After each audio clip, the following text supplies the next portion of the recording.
আহনাব ধীরে ধীরে চোখ খুলছে, অনুভব করে কেউ তার হাত শক্ত করে ধরে রেখেছে। পাশে ফিরে তাকায়, বুকটা ধক করে ওঠে। চাঁদ, তার চাঁদ। দরজায় নক করার শব্দে ঘুম ভেঙে গেল চাঁদনির। মাথা তুলে দেখে আহনাব তাকিয়ে আছে তার দিকে। ইস, 2 বছর পর মানুষটাকে সে দেখছে। 2 বছর, চেহারার কি অবস্থা! আচ্ছা, এই 2 বছর কি সে নিজের যত্ন নেয়নি একবারও? সারা শরীরে কাটা ছেঁড়ার দাগ, সিরিঞ্জের দাগ, কোথাও কোথাও তো আবার ইনফেকশন হয়ে গেছে। ভাবনার মাঝেই আবারও নক করলো কেউ দরজায়। চাঁদনি এবার হুঁশ ফিরে পেল। যে দরজাটা খুলে বেরিয়ে গেল। নার্স মেডিসিন নিয়ে ভেতরে আসলো। আহনাফ এখনো অপলক তাকিয়ে আছে তার চাঁদের যাওয়ার পথে। পেরিয়ে গেল দিন 4। এর মধ্যে আর আহনাফ আর চাঁদনির কোনো কথা হয়নি। চাঁদনি যতবারই এসেছে কেবিনের বাইরে থেকে দেখে চলে গেছে। আজ আহনাফের ডিসচার্জের দিন। সবাই এসেছে, এমনকি ধ্রুব। আহনাফ এবার বেড থেকে নেমে উঠে দাঁড়ালো। দুর্বল পায়ে যে চাঁদনির সামনে দাঁড়ালো। এরপর তার হাতটা নিচের হাতের মুঠোয় নিয়ে ধ্রুবের সামনে গিয়ে দাঁড়ালো। তারপর চাঁদনির হাত ধ্রুবের হাতের মাঝে দিয়ে বলেছিলাম না ধ্রুব, আমার চাঁদকে কোনোদিনও আমার সামনে আনবে না। এই ভুল যাতে আর না হয়। আমার চাঁদকে দেখে রেখো, আগলে রেখো। বলেই কেবিন থেকে বের হয়ে গেল আহনাব। এইদিকে সবার চোখে বিস্ময়। আহনাব ধ্রুবকে চেনে, তার মানে চাঁদনি কোথায়? এটা আহনাব আগে থেকেই জানতো। সবাই জিজ্ঞাসু দৃষ্টিতে তাকিয়ে থাকে ধ্রুবের দিকে। চাঁদনি আমাদের বাসায় আসার 15 দিন পরেই আহনাফ একদিন আমার অফিসে আসে, নিজের পরিচয় দেয়। এরপর সে প্রায়ই চাঁদনির খবর নিতে আমার কাছে আসে। প্রায় দূর থেকে দাঁড়িয়ে দাঁড়িয়ে এক পলক দেখে চলে যেত। কিন্তু হুট করে 4 মাস পর আহনাফ এসে বলে যে আমি যেন চাঁদনিকে আর কোনোদিনও তার সামনে না আনি। চাঁদনিকে বিয়ে করে একটা নতুন জীবন উপহার দেই, আর অতীতকে যেন ভুলিয়ে দেই। আর এও বলে যায় যে সে আর আসবে না। এই বলে সে চলে যায়। এরপর সে আর আসেনি। আর আমিও যেহেতু চাঁদনিকে ভালোবাসতাম, তাই আমিও আর খোঁজ খবর নেইনি আহনাফের। চাঁদনি হতভম্ব। কি হচ্ছে তার জীবনে? মাথা ঘুরে পড়ে গেল সে। আহনাফ আবারও বারে যেয়ে ড্রিঙ্ক করছে। তখন বারবার মনে চেয়েছিল তার চাঁদকে বুকে জড়িয়ে ধরতে, কিন্তু পারেনি। হুট করে আহনাফের হাত থেকে কেউ ড্রিঙ্কের গ্লাসটা কেড়ে নেয়। আহনাফ রাগে কিছু বলতে যাবে, তার আগেই দেখে রুদ্র। আরো বেশ রেগে হাতটা মুষ্টিবদ্ধ করলো সে। রেগে গিয়ে বলল, রুদ্র, এখান থেকে যা। যাব না? কি করবি? রুদ্র, প্লিজ যা, নইলে আমি যে প্রতিশোধের খেলায় মেতে উঠব, সেটার থেকে তোর আর তোর বোনের রেহাই পাওয়া মুশকিল হবে। মানে? কোনো মানে নেই। জাস্ট তুই আর তোর বোন আমার থেকে দূরে থাক, ভালো থাকবি। এখন যা। এসব বাদ দে। জাস্ট সবকিছু ভুল বোঝাবুঝি ছিল। চাঁদ নিজেও তোকে ছাড়া ভালো নেই। আমার কাছে আসলেও ও আরো বেশি খারাপ থাকবে। প্লিজ এখান থেকে যা রুদ্র। সমস্যা কি তোর আহনাব? বললাম তো সব ভুল বোঝাবুঝি ছিল। এই পর্যায়ে রেগে হাতের গ্লাসটা ছুঁড়ে মারলো আহনাব। রুদ্রের কলার ধরে বলতে লাগলো, কিসের ভুল বোঝাবুঝি? হ্যাঁ, কিসের? তোর বোন যখনই আমার সামনে আসবে তখনই আমার মনে পড়বে ও একটা খুনির বোন, আমার নূরের খুনির বোন। তোর এই ভুল বোঝাবুঝির পারবে আমার বোনকে ফিরিয়ে আনতে? কি হলো, বলিস না কেন? এদিকে নূরের খুনি শব্দটা শুনে যেন বাক হারা হলো রুদ্র। কাপা কাপা কণ্ঠে জিজ্ঞাসা করলো, নূরের খুনি মানে? তাচ্ছিলের হাসি হাসলো আহনাব। বলল, একটা অবিবাহিত মেয়ে বিয়ের আগে প্রেগনেন্ট হলে তার ইন্টিমেন্টের সময়ের ছবি কেউ সোশ্যাল মিডিয়াতে ছেড়ে দিলে সেই মেয়েটার কি করা উচিত রুদ্র? বল না, কি করা উচিত? জানিস, সবাই বলে ও নাকি আত্মহত্যা করেছে, কিন্তু আমি জানি ওকে আর ওর বাচ্চাকে খুন করা হয়েছে। আর এই খুনিটা হচ্ছিস তুই। প্লিজ, তুই আর তোর বোন আমার সামনে আসবি না। বলেই সরে গেল। এদিকে রুদ্র যেন এই দুনিয়াতে নেই। তার তো কানে বাজছে যে নূর আর তাদের হবু বাচ্চার খুনি সে। আমাজান? জি বাবা। রৌদ্রকে আমার কাছে দে। আমি নিচ্ছি ওকে, তুই কাজ কর। সমস্যা নেই তো বাবা। মামুনি, একটা কথা ছিল। জি বাবা, বলো। তোর ফুপি ফোন দিয়েছিল, তোর স্বামীর ভাইয়ার নাকি বিয়ে, অনেক অনুরোধ করেছে যেতে। কিন্তু বাবা, তুমি তো জানো আমি দেশে আর ফিরতে চাই না। মা, তুই কেন ভয় পাচ্ছিস? তুই কি কোনো দোষ করেছিস? কেন তোকে লুকিয়ে থাকতে হবে মা? সব জেনেও এভাবে বলছো বাবা? আচ্ছা ঠিক আছে, বুঝলাম। কিন্তু 2 বছর আগে তোর ফুপি তোকে কতটা সাহায্য করেছিল, ভুলে গেছিস সেসব? সেই ফুপি তোকে এত অনুরোধ করেছে, আর তুই যাবি না? আচ্ছা যাব। খুশি? আসাদ সাহেব স্মিত হেসে নাতিকে কোলে নিয়ে বাহিরে হাঁটতে চলে গেলেন। চাঁদনীদের বাসায় আজকে টেনশনে আছে। রাত পেরিয়ে সকাল হতে চলল, কিন্তু রুদ্র এখনো বাড়িতে ফেরেনি। ফোন বেজেই চলেছে, কিন্তু কেউ ধরছে না। সবাই টেনশনে আছে। ধ্রুবও রাস্তায় রাস্তায় সারা রাত ঘুরছে। হুট করে কলিং বেল বেজে উঠল। চাঁদনি তাড়াতাড়ি যেয়ে দরজাটা খুলে দেখে রুদ্র এসেছে। তাকে দুজন ধরে রেখেছে। রুদ্র যেন কোনো হুঁশ নেই, রোবটের মতো হয়ে আছে। সাথের দুইজন বলল, কাল রাতে নাকি রুদ্র তাদের গাড়ির সামনে এসে দাঁড়িয়েছিল ইচ্ছে করেই। তারা টাইম মতো ব্রেক করলেও সামনে থেকে কয়েকটা মোটর বাইক এসে ধাক্কা দেয়। তাই তারা তাড়াতাড়ি তাকে হসপিটালে নিয়ে যায়। সকালে জ্ঞান ফিরলেও একটা কথাও বলেনি সে। পরে তার ঘড়ির থেকে অ্যাড্রেসটা নিয়ে বাসা পর্যন্ত এসেছি। চাঁদনির বাবা ওদেরকে ধন্যবাদ জানিয়ে বিদায় দিল। সাথে সাথে চাঁদনির মা সাবিনা ইয়াসমিন এসে রুদ্রকে এলো পাতাড়ি মারতে শুরু করলো। বল হারামজাদা, তোর কিসের অভাব রেখেছিলাম আমি? কেন মরতে গিয়েছিলে?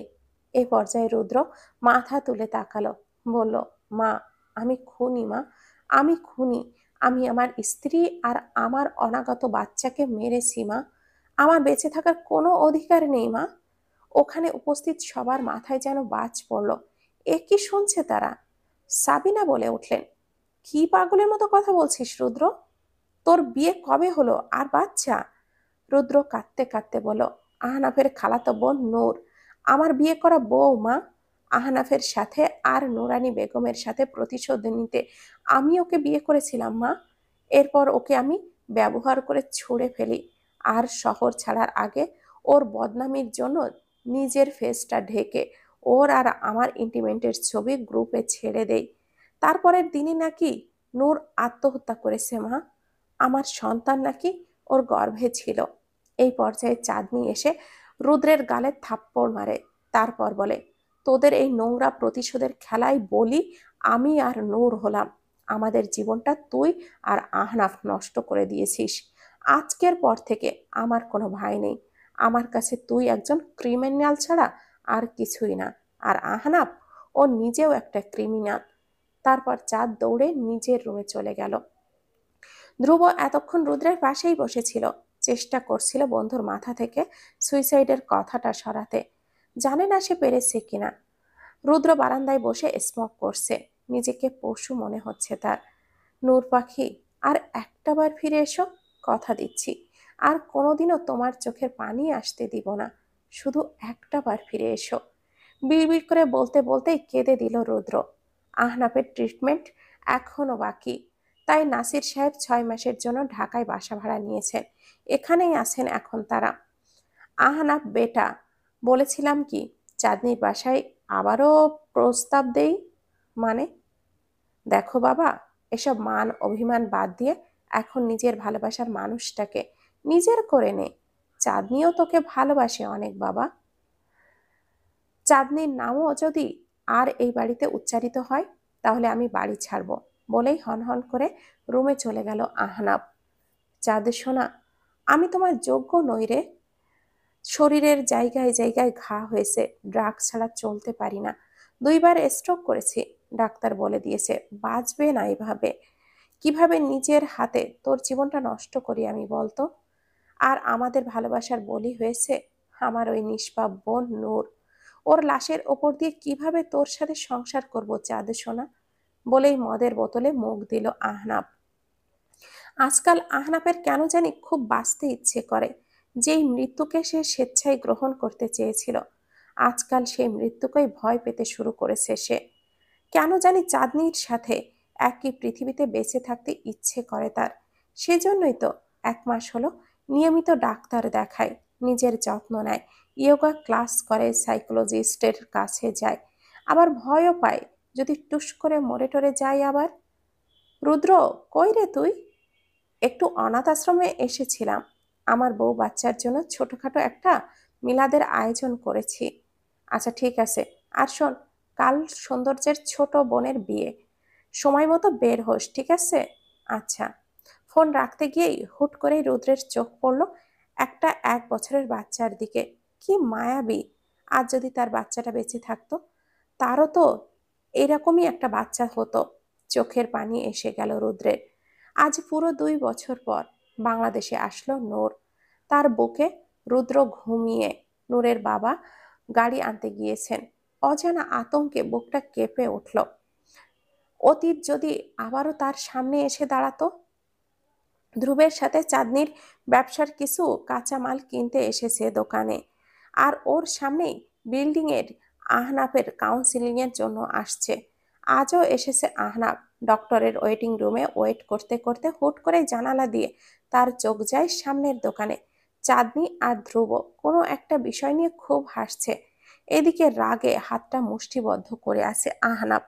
কিন্তু বেচারা ভুলে গেছে যে নিজেই তো নিজের প্রাণ প্রিয়াকে ধ্রুবের হাতে তুলে দিয়ে এসেছে। ধ্রুব, জি ম্যাম, বলেন। আমার উপরে রাগ হয় আপনার, তাই না?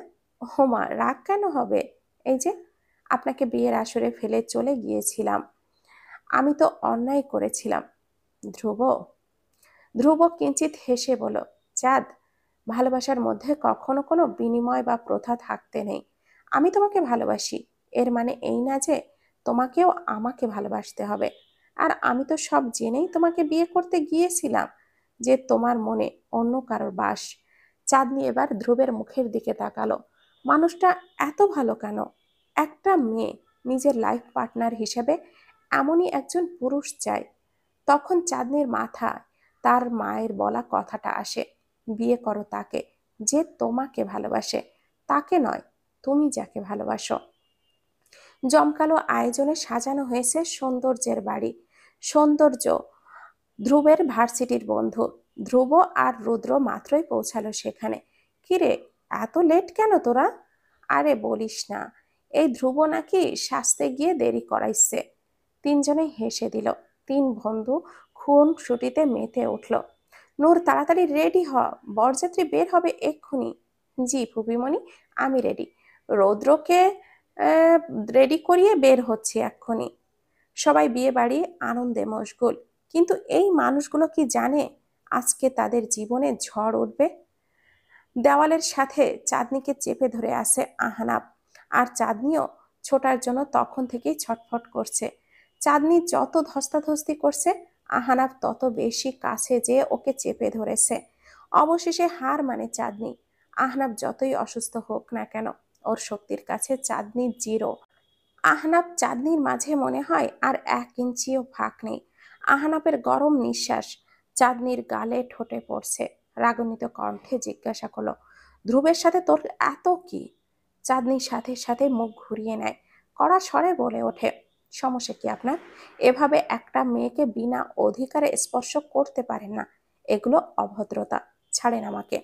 আর ধ্রুব আমার হবু স্বামী। অবশ্য এতদিন আমার স্বামী হয়েও যেত। যাই হোক, ছাড়ুন এবার।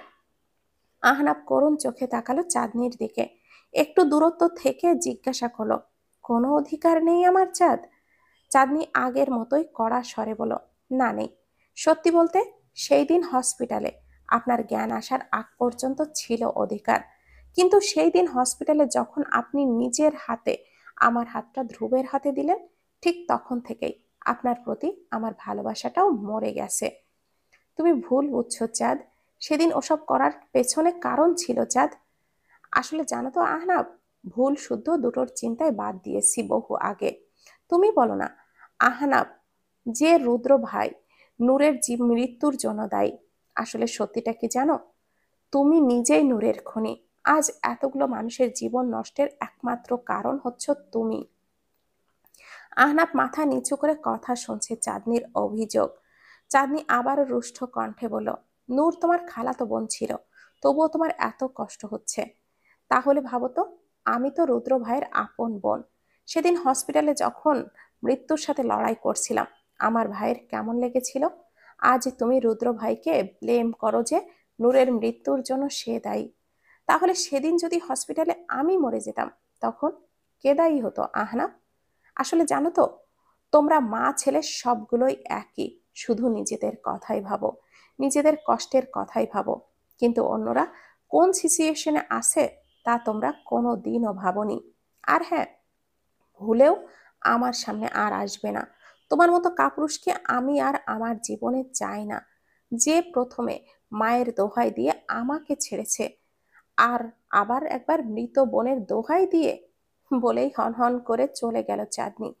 এদিকে নির্বাক তার যাওয়ার পানে তাকিয়ে আছে আহনাফ। আসলেই তো, সে নিজেই দায়ী। হুট করে বুকে হাত দিয়ে রাস্তায় লুটিয়ে পড়ল আহনাফ। তীব্র যন্ত্রণার মাঝেও মনে মনে বলল, চাঁদ, চাঁদ পাখি, আমাকে ক্ষমা করে দিও। এই সৌন্দর্য, এই কিউটটা কে রে? এটা আমার কাজিন মেহেরিমার প্রোডাক্ট। আরে বাস, এই রুদ্র, দেখ শালা, বাচ্চাটা তো পুরাই তোর কপি রে। তুই তো ওর কাজিনের লগেও কাহিনী করছিলি নাকি রে?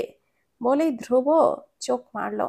এইদিকে এতক্ষণ মাথা নিচু করে আপন ভাবনায় মগ্ন ছিল ধ্রুব, কিন্তু ধ্রুবের এরকম বাজে ইঙ্গিতে মেজাজটা খারাপ হয়ে গেল ওর।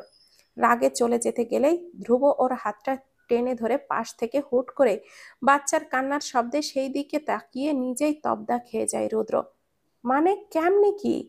এটা তো পুরাই রুদ্রের কপি। ইভেন রুদ্রের কপালের বাম দিকে কালো জন্ম দাগটাও যেন কপি পেস্ট করে বাচ্চাটার কপালে দিয়ে দেওয়া হয়েছে। রুদ্রের বুকটা মোচড় দিয়ে উঠল, যেন নিঃশ্বাস নিতেও তার কষ্ট হচ্ছে। হাত বাড়িয়ে বাচ্চাটিকে কোলে নিল সে। আর কোলে যেতেই বাচ্চাটার কান্না বন্ধ হয়ে গেল। রুদ্র আলতো করে একটা দুটা করে অনেকগুলো চুমু দিল বাবুটাকে। এরপর নাক লাগিয়ে বাচ্চাটার শরীরের গন্ধ নিল। কেন জানি বারবার মনে হচ্ছে এই গন্ধটা সে চেনে, অনেক পরিচিত তার। তার চোখে আবারও পানি এসেছিল। সে নিজেও জানে না সে কি করছে। এদিকে রুদ্রের এইসব কাহিনী দেখে হতভম্ব হয়ে দাঁড়িয়ে আছে ধ্রুব আর সৌন্দর্য। যদিও ধ্রুব পরক্ষণেই বুঝতে পারে হয়তোবা রুদ্রের তার মৃত সন্তানের কথা মনে পড়ছে। তার মনটাও খারাপ হয়ে যায়। কেন যে ইডিয়েটের মতো তখন রুদ্রকে নিয়ে ওইসব নোংরা ফাজলামি করলো। ওর তো অন্তত বোঝা উচিত ছিল যে রুদ্র কোন সিচুয়েশনে আছে। আকস্মিক কেউ পেছন থেকে বলে উঠল, সৌন্দর্য ভাই, রুদ্র কই? ওরে দাও, ঘুমাবে তো এখন। বলতে বলতেই নিজের লেহেঙ্গার ওড়নাটা ঠিক করতে করতে এগিয়ে আসে। এদিকে আগন্তুকের গলার ভয় যে শুনে পুরো শরীর শীতল হাওয়া বয়ে গেছে রুদ্রের। এবার ভয়ঙ্করভাবে কাঁপছে সে। না, সে ভুল হতে পারে না, এটা তার নূরের কণ্ঠ। বাচ্চাটাকে বুকের সাথে জড়িয়ে পেছনে ঘুরল রুদ্র।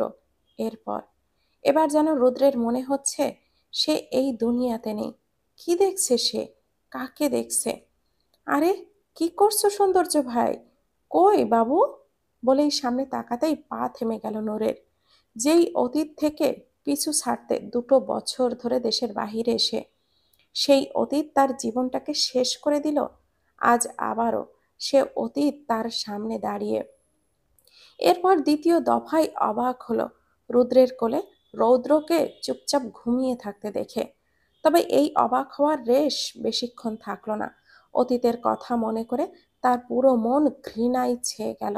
ঝড়ের গতিতে যে রুদ্রের কোল থেকে রৌদ্রকে কেড়ে নিয়ে বাহিরের দিকে ছুটল সে। এদিকে নির্বাক রুদ্র হুঁশ ফিরল এতক্ষণে। সেও নূরের পেছনে ছুটছে। চিৎকার করে ডাকছে রুদ্র, নূর প্লিজ থামো, আমার কথাটা একটাবার শোনো, প্লিজ থামো নূর। কিন্তু নূরের যে থামার নয়, সে তাড়াতাড়ি করে সিএনজিতে উঠে পড়ল। এদিকে রাস্তায় উদ্ভণ্ডের মতো ছুটতে গিয়ে মুখ থুবড়ে পড়ল রুদ্র। সৌন্দর্য আর ধ্রুব যেহেতু ওদের পেছনেই আসছিল, ওরা তাড়াতাড়ি যেয়ে রুদ্রকে ডাকলো।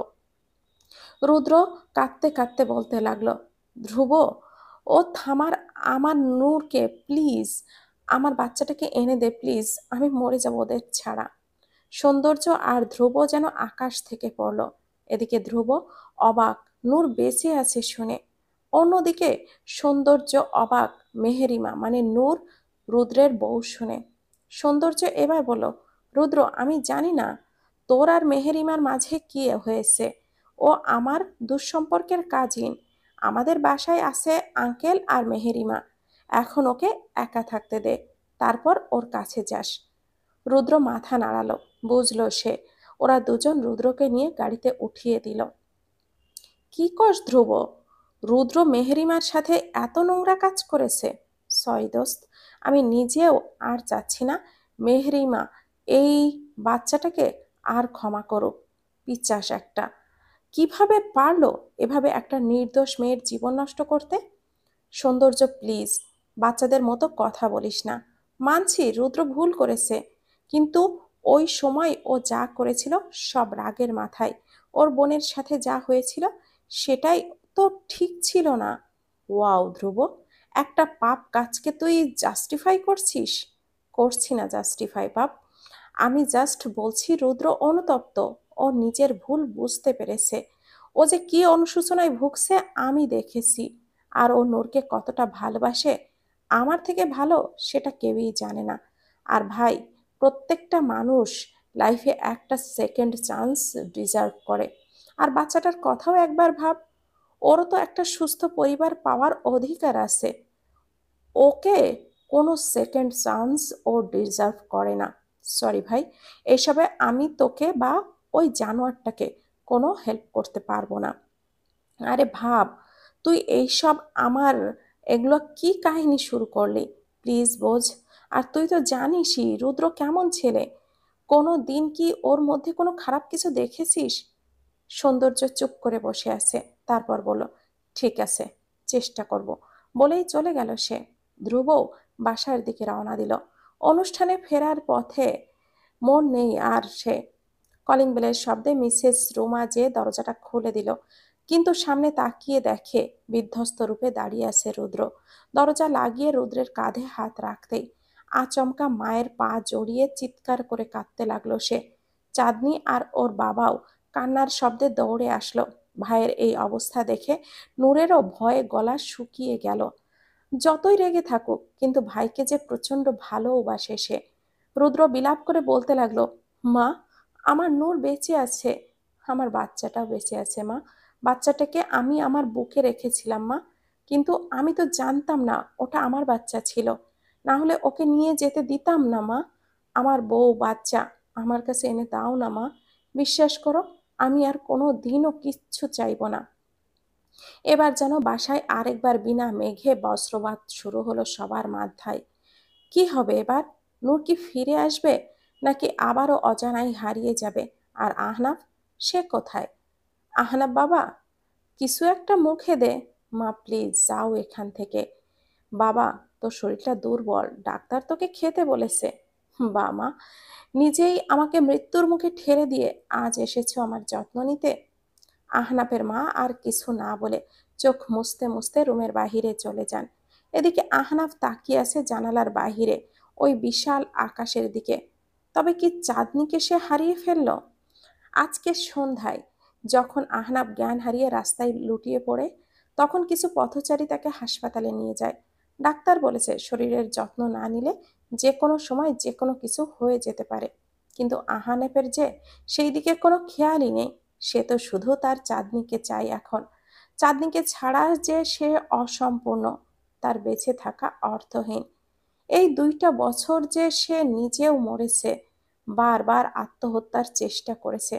চাঁদনি কি জানে এসব? এতদিন চাঁদনির থেকে নিজেকে দূরে রাখলেও এখন আর পারছে না।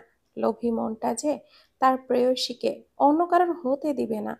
আহনাফ বিড়বিড় করে বলল, ঘৃণা করবা করো, কিন্তু এই আমার বুকে মাথা রেখেই করো। ছাড়ছি না তো আর তোমাকে চাঁদ আমি। বাবা, যেভাবেই পারো টিকিটটা ম্যানেজ করো। আমি থাকবো না এখানে। মা, তুই শান্ত হ। বাবা, তুমি বুঝতে পারছো না, ওই জানোয়ারটা আবার আমার নতুন কোনো ফোন দিয়ে আসবে আমাকে কষ্ট দেওয়ার। আর আমার মনে হচ্ছে রৌদ্রর কথাও জানতে পেরেছে ও। তোমার কি মনে হয় রৌদ্রের কথা জানতে পারলে ও চুপ করে থাকবে? জানোয়ারটা আমার বাচ্চাটাকেও কেড়ে নিবে। বলতে বলতেই মেঝেতে বসে কাঁদতে লাগলো। হাত দিয়ে নিজের চুলগুলো টেনে ধরে বিলাপ করতে লাগলো। এদিকে আসাদ সাহেব মেয়ের পাগলামি দেখে ভড়কে গেলেন। কিভাবে সামলাবেন মেয়েকে? মেয়েকে বুকে টেনে নিয়ে বলেন, মা তুই শান্ত হ, আমরা কালকেই রওনা দিব। মেয়েকে অনেক বুঝিয়ে সুজিয়ে ঘুম পাড়াতে সার্থক হলেন তিনি। তারপর মেয়ের পাশে ঘুমন্ত নাতিকে শুইয়ে দিয়ে রুম থেকে বেরিয়ে গেলেন। বাসায় সবাই এখনো ফাংশনেই আছে। আসাদ সাহেব রুমে আসার পরপরই সৌন্দর্য তার রুমে গেল। মামা, তোমার সাথে আমার কিছু কথা ছিল। এ কি রে, তুই বাসায় কেন? তোর বোনের মেহেদি প্রোগ্রাম, আর তুই এখানে? মামা, সুমি যেমন আমার বোন, নূরও আমার বোন। এক বোনকে কষ্টে রেখে আমি আরেক বোনের অনুষ্ঠানে আনন্দ করি কি করে বলো তো? বল, কি বলবি? মামা, আমি রুদ্র নূরের ব্যাপারের কথা বলতে এসেছি। আছাদ সাহেব তাচ্ছিল্য হেসে বলেন, বন্ধুর হয়ে সাফাই গাইতে এসেছিস? সৌন্দর্য তাড়াতাড়ি যেয়ে তার হাত ধরে বলল, একদম না মামা, এটা সত্যি যে রুদ্র যা করেছে একদম ভুল।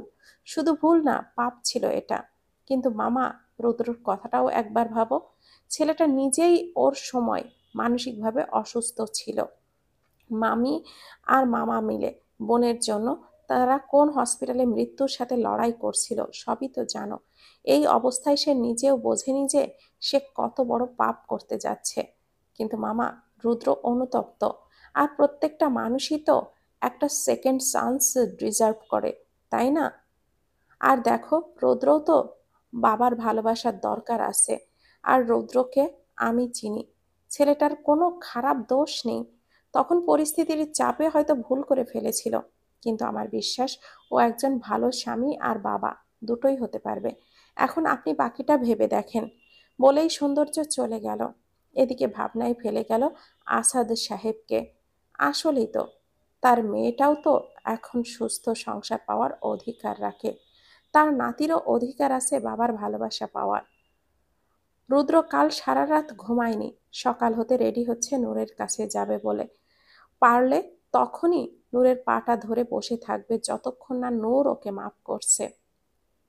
রেডি হয়ে বের হয়ে দেখে ওর মা, বাবা, বোন সবাই আগে থেকে রেডি হয়ে সোফায় বসে আছে। অবাক হয়ে জিজ্ঞাসা করলো, এখানে এভাবে রেডি হয়ে বসে আছো কেন তোমরা? রুদ্রের মা বিরক্ত হয়ে বলল, কেন আবার? বৌমা আর নাতিকে আনতে যাব।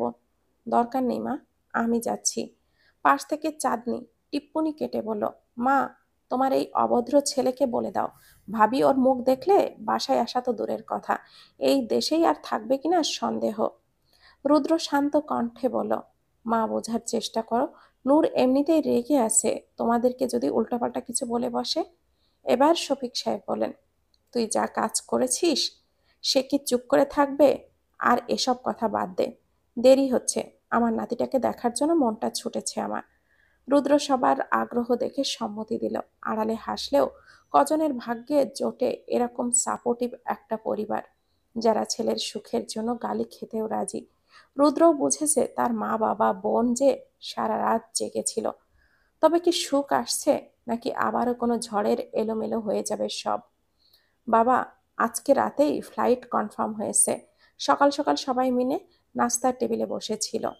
গায়ে হলুদের অনুষ্ঠান নিয়ে আলোচনা হচ্ছিল। এরই মাঝে নূরের কথাটা যেন বোমার মতো পড়ল। অবশ্য কালকে রাতের ঘটনাটা কারোর জানা নেই।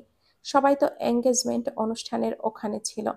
সৌন্দর্যের মা মিসেস হেনা রেগে বলেন, এসব কোন ধরনের কথা মেহরিন? নূর বুঝতে পারল যে ভুল জায়গায় ভুল কথাটা সে বলে ফেলেছে। তাই সিচুয়েশন সামলাতে বলল, পুফি, আর ভার্সিটি থেকে হুট করেই এক্সামের নোটিফিকেশন দিছে। যদি কাল পরশু ফর্ম ফিল আপ না করি তাহলে পুরো বছরটাই নষ্ট নূরের কথা বলার মাঝেই কলিং বেলটা বেজে উঠল। সবার মনোযোগ গিয়ে ঠেকল দরজায়। কে এলো এত সকাল সকাল? সৌন্দর্য গিয়ে দরজাটা খুলতেই সবাই দেখল চারজন অপরিচিত মানুষ দাঁড়িয়ে। আর এই দিকে নূরের পায়ের নিচ থেকে মাটি যেন সরে গেল। ও যেই ভয়টাই পেয়েছিল তাই কি সত্যি হতে যাচ্ছে? নূর শক্ত মুখ করে সোফায় বসে আছে। আর ওর ঠিক সামনের সোফায় রুদ্রের পরিবার, রুদ্রের মা, বোন। তখন থেকে এই ওই করে বলেই বোঝাচ্ছে, এদিকে সৌন্দর্যের পরিবারও বোঝাচ্ছে যেন রুদ্রকে আরেকবার সুযোগ দেয়। কিন্তু নূর তো নিজের সিদ্ধান্তে অটল। সে আর রুদ্রকে চায় না। রুদ্র নামক জানোয়ার পশু অমানুষটাকে দেখলেই নাকি তার ঘেন্না লাগে। এর মধ্যেই রুদ্র মাথা নিচু করে বসে আছে। যখন দেখলো নূর কোনোভাবেই রাজি হচ্ছে না, রুদ্র এবার হুট করে যেই নূরের পাড় দুটো চেপে ধরে কেঁদে দিল। তারপর বলল, আর একটাবার সুযোগ দে না জান, বিশ্বাস কর, বেস্ট হাজবেন্ড বেস্ট বাবা হব এবার। জান, আমি মরে যাব তোদেরকে ছাড়া, মাফ করে দে না জান। রুদ্রের চোখের পানি দেখে নূরের চোখও ভরে উঠল। কিন্তু না, এই পশুর সামনে নিজের দুর্বলতা প্রকাশ করা যাবে না। পা হ্যাঁচকা টান দিয়ে ছাড়িয়ে নিল নূর। তারপর গম গম করে রুমে চলে গেল। এইদিকে আচমকা হ্যাঁচকা টান খেয়ে টেবিলের কোনায় ধাক্কা খেল রুদ্র। সাথে সাথেই কপাল দিয়ে রক্ত ঝরতে শুরু করলো। রুদ্রের মা ছেলের এই অবস্থা দেখে দৌড়ে গিয়ে কেঁদে দিল সেও। ছেলে যতই অপরাধ করুক, তার তো নারী ছেলে বাচ্চা রুদ্র। কি করে মা হয়ে ছেলের এতটা অপমান সে সহ্য করবে? নূর, কাজটা কি ঠিক হলো? ঠিক আর ভুল জানি না বাবা, আমি জাস্ট ওই পশুটাকে নিজের জীবনে আর চাই না। আর তোর বাচ্চা, ওর কি বাবার ভালোবাসা পাওয়ার অধিকার নেই? তুই কি চাস তোর মতো করে তোর বাচ্চাটাও ভালোবাসা ছাড়া বড় হোক? নূর নিশ্চুপ। আচাদ সাহেব আবারও বলেন, মা শোন, একটা বাচ্চার সুস্থ স্বাভাবিক জীবনের জন্য বাবা মা উভয়েরই প্রয়োজন। তুই হয়তো বা ভাববে যে দ্বিতীয় বিয়ে করবে, তখন রুদ্রের বাবা পাবে। আর কিন্তু মা বাস্তবতা তুই কখনোই অস্বীকার করতে পারবি না যে সৎ বাবা কোনোদিনও আপন বাবার মতো ভালোবাসতে পারে না, বা পারবেও না। আমি শুধু এতটুকুই বলতে চাই যে নিজের জীবনটার মতো নিজের বাচ্চার জীবনটা বানাস না। ওর ভবিষ্যৎটা এখন তোমার হাতে। তাই বলে পশুটাকে ক্ষমা করে দিব বাবা? নূরের বাবা তীক্ষ্ণ দৃষ্টিতে মেয়ের দিকে তাকিয়ে বলেন, সংসার জীবনে যে ভয়ঙ্কর শাস্তি দেওয়া যায় মা, বলেই রুম থেকে চলে গেলেন। এদিকে বাবার কথাটা শুনে চমকে উঠল নূর। রাত 11টা। সৌন্দর্যের পুরো বাড়ি জুড়ে হইচই। নূর বিছানায় চুপটি করে বসে আছে। আশেপাশে অনেক মানুষের চেঁচামেচি, কিন্তু সেসব যেন শুনতেই পাচ্ছে না। হুট করে কিছু বাক্য তার কানে প্রবেশ করলো। তার পুরো কায়া যেন কেঁপে উঠল। তাকে আবারও জিজ্ঞাসা করলো, মা বলো কবুল। নূর গভীর শ্বাস নিয়ে হতাশার নিঃশ্বাস ছেড়ে বলল, আলহামদুলিল্লাহ কবুল। এদিকে রুদ্র ছাড়ল স্বস্তির নিঃশ্বাস। অবশেষে তার নূর পাখি আবারও তার কাছে ফিরে এলো। অন্যদিকে আহনাফ এখনো হতভম্ব হয়ে দাঁড়িয়ে আছে ঘরের কোণে। পারভিন আরা আর নোরারি বেগমও নিশ্চুপ। মৃত মেয়েকে হঠাৎ চোখের সামনে দেখে সে কি প্রতিক্রিয়া দেবে সে নিজেও জানে না। আজকে দুপুরে যখন আচাদ সাহেব নুরানি বেগমকে নূরের কথাটা জানালো, সে সাথে সাথেই নামাজে দাঁড়িয়ে শুকরিয়া আদায় করেছে, নিজের পাপ কাজের জন্য ক্ষমাও চেয়েছে। সেই সাথে তার নিজের প্রতি প্রচণ্ড ঘৃণাও জমেছে। তাই তো এখানে এসে নূরের সাথে কথা বলার সাহস পাচ্ছেন না তিনি। মন চাচ্ছে তার মেয়েকে জড়িয়ে ধরে কান্না করতে, কিন্তু নিজের কৃতকর্মের জন্য, তার আর ব্যর্থতার জন্য পারছে না নূরের সামনে যেতে। এদিকে আহনাবকে ফোন দিয়ে যাচ্ছিল রুদ্র। এখানে এসেই বোনকে জড়িয়ে ধরতে গেলেই নূর ধাক্কা দিয়ে সরিয়ে দেয়। চোখে এক রাশ ঘৃণা নিয়ে বলে, দূরে থাকো তুমি, আমার ভাই মরে গেছে। তুমিও ওই রুদ্রের মতো একটা অমানুষ। এই রুদ্র যেমন আমার আত্মাকে মেরেছে, ঠিক সেভাবেই তুমিও চাঁদনি আপির আত্মাটাকে মেরে ফেলেছিলে। আর দয়া করে তোমার ওই পাপ কাজের সাফাই গাইতে আসবে না, ঘেন্না করি তোমাদের। তারপর থেকে আহনাফ নিশ্চুপ। বোনের চোখেও ঘৃণা, ভালোবাসার মানুষের চোখেও ঘৃণা। গাড়িতে নূর আর রুদ্র পাশাপাশি, আর রুদ্র রুদ্রের বুকে ঘুমাচ্ছে। এ যেন এক পারফেক্ট পরিবার। তবে সত্যি কি পারফেক্ট? কি হবে সামনে? কি লেখা আছে তাদের ভাগ্যে? বিছানায় চোখ বন্ধ করে হেলান দিয়ে শুয়ে আছে নূর। রৌদ্র ওর দাদির কাছে। ঘরে এসে সাথে সাথেই বিয়ের ভারী সাজ খুলে ফেলেছে সে। মাথা তার যন্ত্রণায় ফেটে যাচ্ছে, কিন্তু ঔষধ নিতেও মন চাচ্ছে না। ভারী বকশিস দিয়ে অবশেষে রুমে ঢুকলো রুদ্র। রুম পুরো অন্ধকার। জানালা দিয়ে বাহিরের ল্যাম্পপোস্টের আলো আসছে, যা তীর্যক ভাবে পড়ছে বিছানার ওপর।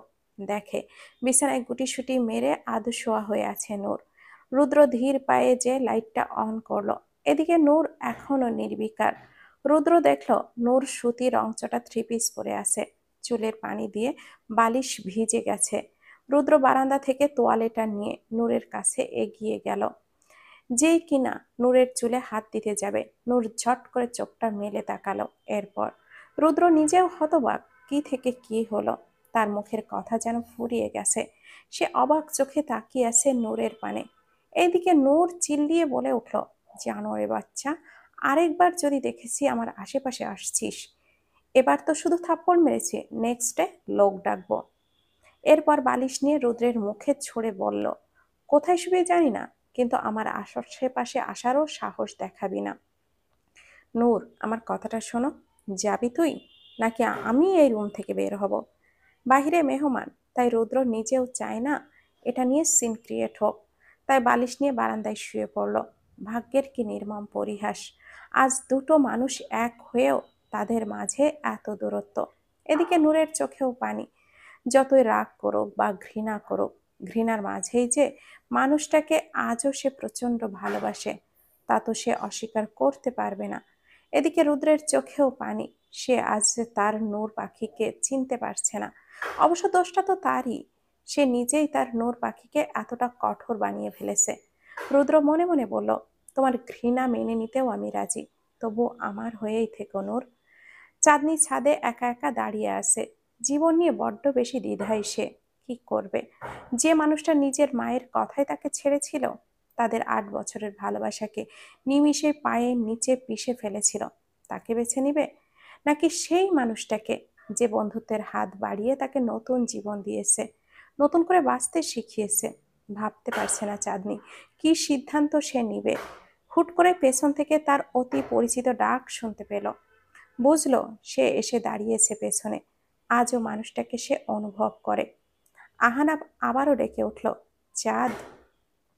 এতক্ষণের কল্পনার জগতে সরে চাঁদনির চোখের সামনে ভেসে উঠল বিয়ের দিনের দৃশ্য, যেখানে আহনাফের পাশে তার স্ত্রী রূপে দ্বিতীয় এক নারী ছিল। রাগে গাটা জ্বলে উঠল চাঁদনি। রেগে চেঁচিয়ে বলে উঠল, কতবার বলেছি তোমাকে যে আমি তোমার মুখটা দেখতে চাই না। জাস্ট অসহ্য লাগে আহনাফ। একটাবার আমার কথা তো শোনো জান। একদমই না। তোর এসব জান টান বলতে আসলে থাপ্পড় মেরে ঘাড় ধাক্কা দিয়ে বের করে দিব তোকে। ফালতু ছেলে কোথাকার। নূরের ভাই হয়ে এসেছিস, ভাই হয়েই থাক। আমার সাথে আগলা পিরিত দেখাইতে আসবি না। তুই তো কারি করছো কেন চাঁদ? ও আচ্ছা, তাহলে তুই আমার কাছে আর কোনো ব্যবহার আশা করিস শুনি? সেদিন তোকে আমি বলিনি যে আমার সামনে না আসতে?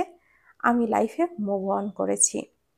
এবার আহনাব করুণ চোখে তাকিয়ে চাঁদনির সামনে হাঁটু গেড়ে বসে বলল, আমাকে কি একটাবার ক্ষমা করা যায় না চাঁদ? লাস্ট একটাবার? না, করা যায় না। কারণ তোর জীবনের ফার্স্ট প্রায়োরিটি কোনোদিনও আমি ছিলাম না। যেমন সেদিন তোর মায়ের জন্য আমাকে ছেড়েছিলি, ভবিষ্যতেও যে আবার ছাড়বি না, তার কি নিশ্চয়তা? তোর মতো কাপুরুষ কারোর বিশ্বাসের যোগ্য না। আর তোর মতো ডিভোর্সি ছেলের দ্বিতীয় বউ হওয়ার ইচ্ছে আমার সত্যিই নেই। এখন প্লিজ যা এখান থেকে। না, থাক, আমিই যাচ্ছি, বলেই হনহন করে চলে গেল চাঁদনি। এদিকে অপমানে তাচ্ছিল্যে আহনাফের অবস্থা করুণ।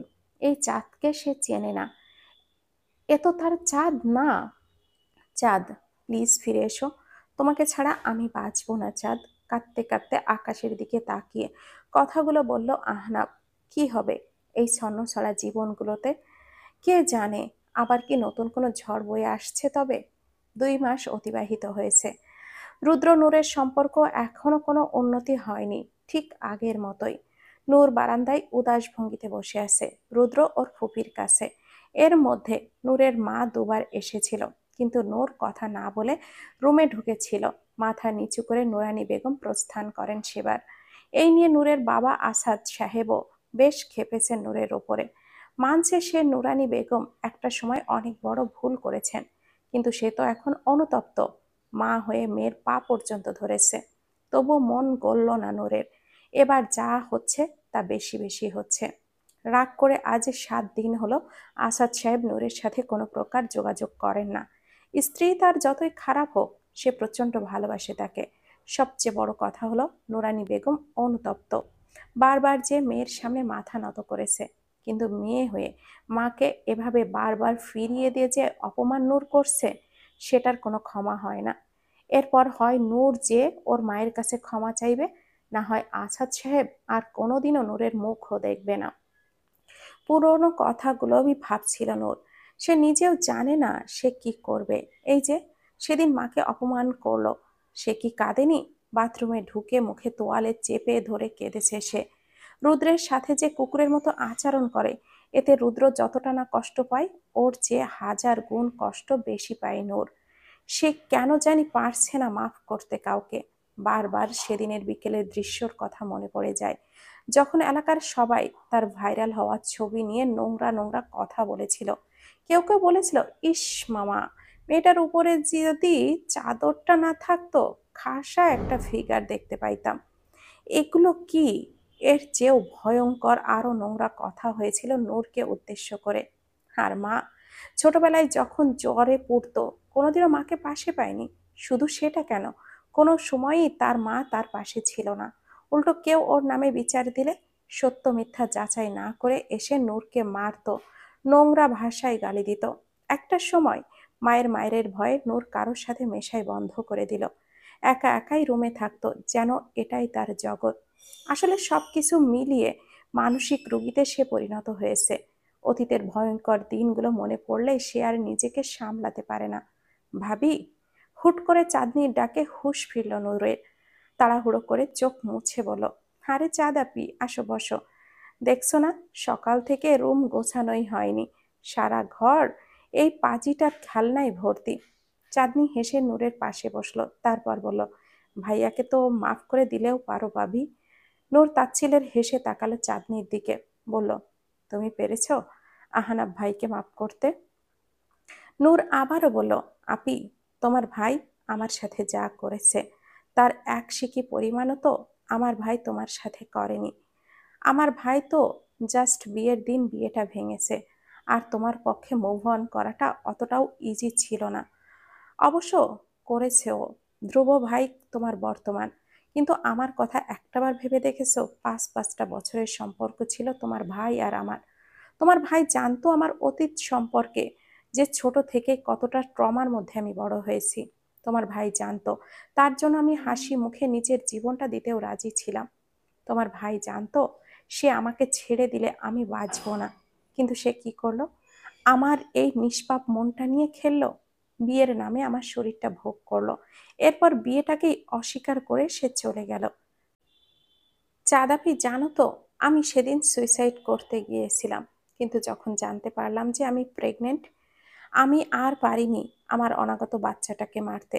বুঝতে পারছো চাঁদাপি, আমি প্রেগনেন্ট ছিলাম, কিন্তু বাচ্চার বাপ পলাতক। আমার বাচ্চাটা দুনিয়াতে আসলে সে জারজ হিসাবে পরিচিতি পাবে, এটা জেনেও আমি বাচ্চাটাকে জন্ম দেওয়ার সিদ্ধান্ত নিলাম। কিন্তু পরের দিন সকালে এর চেয়েও বড় সারপ্রাইজ প্ল্যান। তোমার ভাই নিজের চেহারাটা ব্লার করে আমাদের ইন্টিমেন্ট মুহূর্তের ছবি নেটে ছেড়ে দিয়েছে। বুঝতে পারছো আপি, কি কি করেছে তোমার ভাই? আর তুমি এসেছো তোমার ভাইয়ের হয়ে সাপাই গাইতে। তুমি আমাকে ভুল বুঝছো নূর। আমি তো শুধু তুমি তো শুধু কি, হ্যাঁ, কি? আর আহনাব ভাইকে দোষ দাও তুমি। আহনাব ভাইয়ার জায়গায় তুমি থাকলে তুমি কি করতে বলো তো? সেদিন যদি আহনাব ভাইয়ের জায়গায় তুমি থাকতে, আর তোমার বাবা যদি বিয়ের কিছুক্ষণ আগে হাতের রগ কেটে বলতো, তুমি যতক্ষণ না অন্য কাউকে বিয়ে করবে ততক্ষণ সে ডাক্তারের কাছে যাবে না, এটা শোনার পর কি করতে তুমি বলো? উত্তর আছে? তুমি জানো, শুধুমাত্র নিজেকে ধীরে ধীরে মেরে ফেলতে আহানাব ভাই কত কত ভয়ঙ্কর ভয়ঙ্কর ড্রাগ নেওয়া শুরু করেছিল। বিশ্বাস না হলে ভাইয়ের ডক্টরকে যেয়ে জিজ্ঞাসা করো। মানুষটা তিল তিল করে নিজেকে মেরেছে এই 2 বছরে। তুমি তো এখানে ধ্রুব ভাইয়ের বুকে মাথা রেখে লাইফে ঠিকই মুভ অন করেছো। আর আমার ভাই তার বিয়ের 1.5 বছরেও তার বউ তানিয়াকে সে ছুঁয়েও দেখেনি। চাঁদনি অশ্রুসিক্ত নয়নে নূরের কাপা কাপা গলায় বলল, নূর প্লিজ চুপ করো। এই দফায় নূর আরো রেগে চেঁচিয়ে বলে উঠল। নূরের চেঁচামেচিতে বাসার সবাই চলে এলো। নূর চেঁচিয়ে বলল, কি চুপ করব, হ্যাঁ, কি চুপ করব?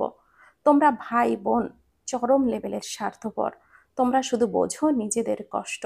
অন্য মানুষও যে কষ্টে থাকতে পারে, অন্যরাও যে কষ্ট পায়, এটা তোমরা বোঝো না।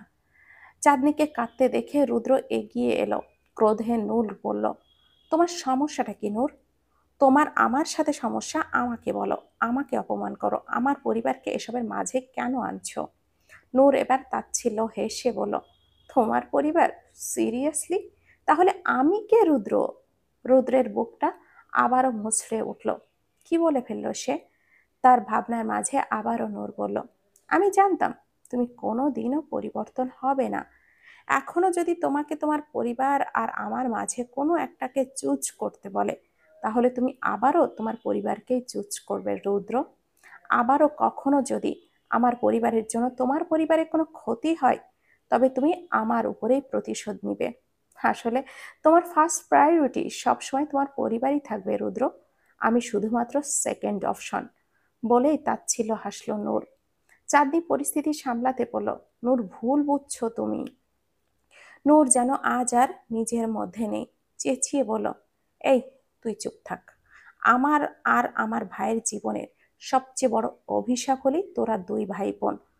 রুদ্র কি বলবে নিজেও বুঝে উঠতে পারছে না।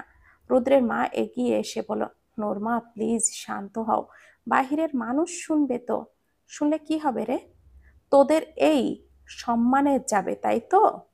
তোর ছেলে যখন আমার সাথে শুয়ে আমাকে অস্বীকার করেছিল, তখন আমার সম্মান যায়নি? যখন তোর ছেলে আমার পেটে বাচ্চা দিয়ে পালিয়ে গিয়েছিল, তখন আমার সম্মান যায়নি? যখন তোর ছেলে আমাদের এক বিছানায় শুয়ে, আর বলতে পারল না নূর। তার আগেই রুদ্র ওর গালে থাপ্পড় বসালো। নূর যেন আরো ক্ষেপে উঠল। দুটো চোখ ক্রমশ লাল হয়ে গেল তার। কিন্তু এবার আর নূর একটা শব্দ উচ্চারণ করলো না। তাচ্ছিল হেসে রুম থেকে বেরিয়ে গেল। রুদ্র মাথা চেপে ধরে বিছানায় বসে পড়ল। চাঁদনি আর ওর মা রুম থেকে বের হলো। রুদ্রকে নিয়ে অবশ্য অনেক আগেই ওর দাদু নিজের রুমেই গিয়েছিল। 5 সেকেন্ড পরেই রুদ্র তার মায়ের চিৎকার শুনে দৌড়ে গেল। পুরো ফ্লোর রক্তে ভেজা। নূরের এক হাত চাকু আর অন্য হাত টপ টপ করে রক্ত ঝরছে। এরই মাঝে নূর হাসছে, পাগলের মতো হাসছে। রুদ্রের পা যেন চলার শক্তি হারিয়েছে। কয়েক সেকেন্ড পর রুদ্রের হুঁশ ফিরলেও ও ওর মা আর চাঁদনি ধরতে গেলে নূর পিছিয়ে যায়। কাপা কাপা কণ্ঠে বলে, এই তোমরা ছোবে না আমাকে। এবার ভেজা চোখে রুদ্রর দিকে তাকিয়ে বলল, কেন আমাকে ভালোবাসলে না রুদ্র? তোমার জন্য তো আমি আমার পরিবার সমাজে ছাড়তেও রাজি ছিলাম, কিন্তু তুমি তোমার পরিবারের জন্য আমাকেই ছেড়ে দিলে।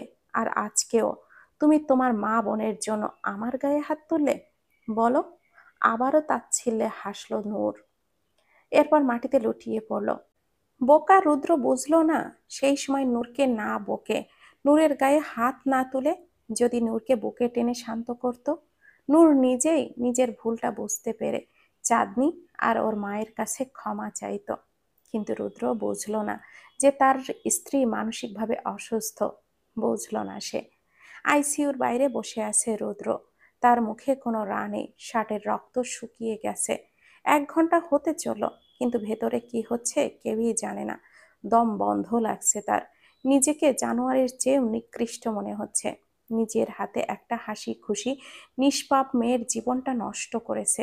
তিল তিল করে তাকে মৃত্যুর মুখে ঠেলে দিয়েছে। সে জানতো নূরের অতীত জীবনের প্রতিটি ট্রমার কথা। সে তো জানতো মেয়েটার বেঁচে থাকার কারণ ছিল সে। কি করে পারলো প্রতিশোধের আগুনে জ্বলে একটা নিষ্পাপ পবিত্র মেয়ের জীবনটাকে অন্ধকারে ভরিয়ে দিতে? চাঁদনিও মাথা নিচু করে বসে আছে। আজকে নূরের এই পরিণতির জন্য সে নিজেকেই দায়ী করছে। পরোক্ষভাবে হলেও সে নিজেও দায়ী। শফিক সাহেব নিজেও লজ্জিত যে তার ছেলের জন্য নিষ্পাপ একটা মেয়ে আজ মৃত্যুর মুখে লড়ছে। ওদের ভাবনার মাঝেই কেউ রুদ্রকে ডাক দিল। রুদ্র মাথা তুলে দেখে আহনাফ দাঁড়িয়ে। চোখে মুখে অরুণের জিজ্ঞাসা। আহনাফের মূলত আজ চেকআপের ডেট ছিল, তাই এসেছিল। কিন্তু হঠাৎ করেই আইসিইউর সামনে চোখ যায় তার। দেখে চাঁদনি রুদ্ররা বসে আছে, রুদ্রের শার্টে রক্ত। অজানা আশঙ্কায় বুকটা কেঁপে ওঠে তার। আহনাফ আবার রুদ্রকে জিজ্ঞাসা করে, কিরে কি করছিস এখানে তোরা? রুদ্র যেন বাকহারা। কি বলবে সে? মাত্র 2 মাসেই নূরকে মৃত্যুর দুয়ারে এনে তাড় করেছে। সে ব্যর্থ স্বামী, ব্যর্থ সে। চাঁদনি পরিস্থিতি বুঝতে পেরে এগিয়ে গেল আহনাফের দিকে।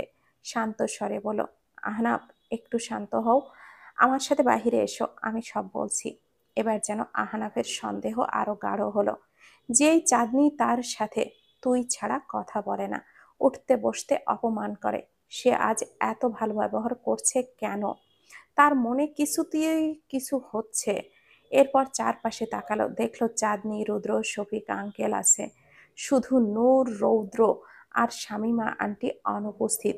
না, শামীমা আন্টির কিছু হলে তো চাঁদনি এতক্ষণে সেন্সলেস হয়ে থাকতো, আর রৌদ্র কিছু হলে তো নূর এখানে থাকতো। তার মানে নূর। চোখ বড় বড় হয়ে এলো আহনাফের। তারপর আইসিইউর দিকে ইশারা করে বলল নূর। চাঁদনি আস্তা করে মাথা নাড়ালো। আহনাফ মুহূর্তের মধ্যেই রুদ্রের গলা চেপে ধরল। কি কি বলতে যাবে?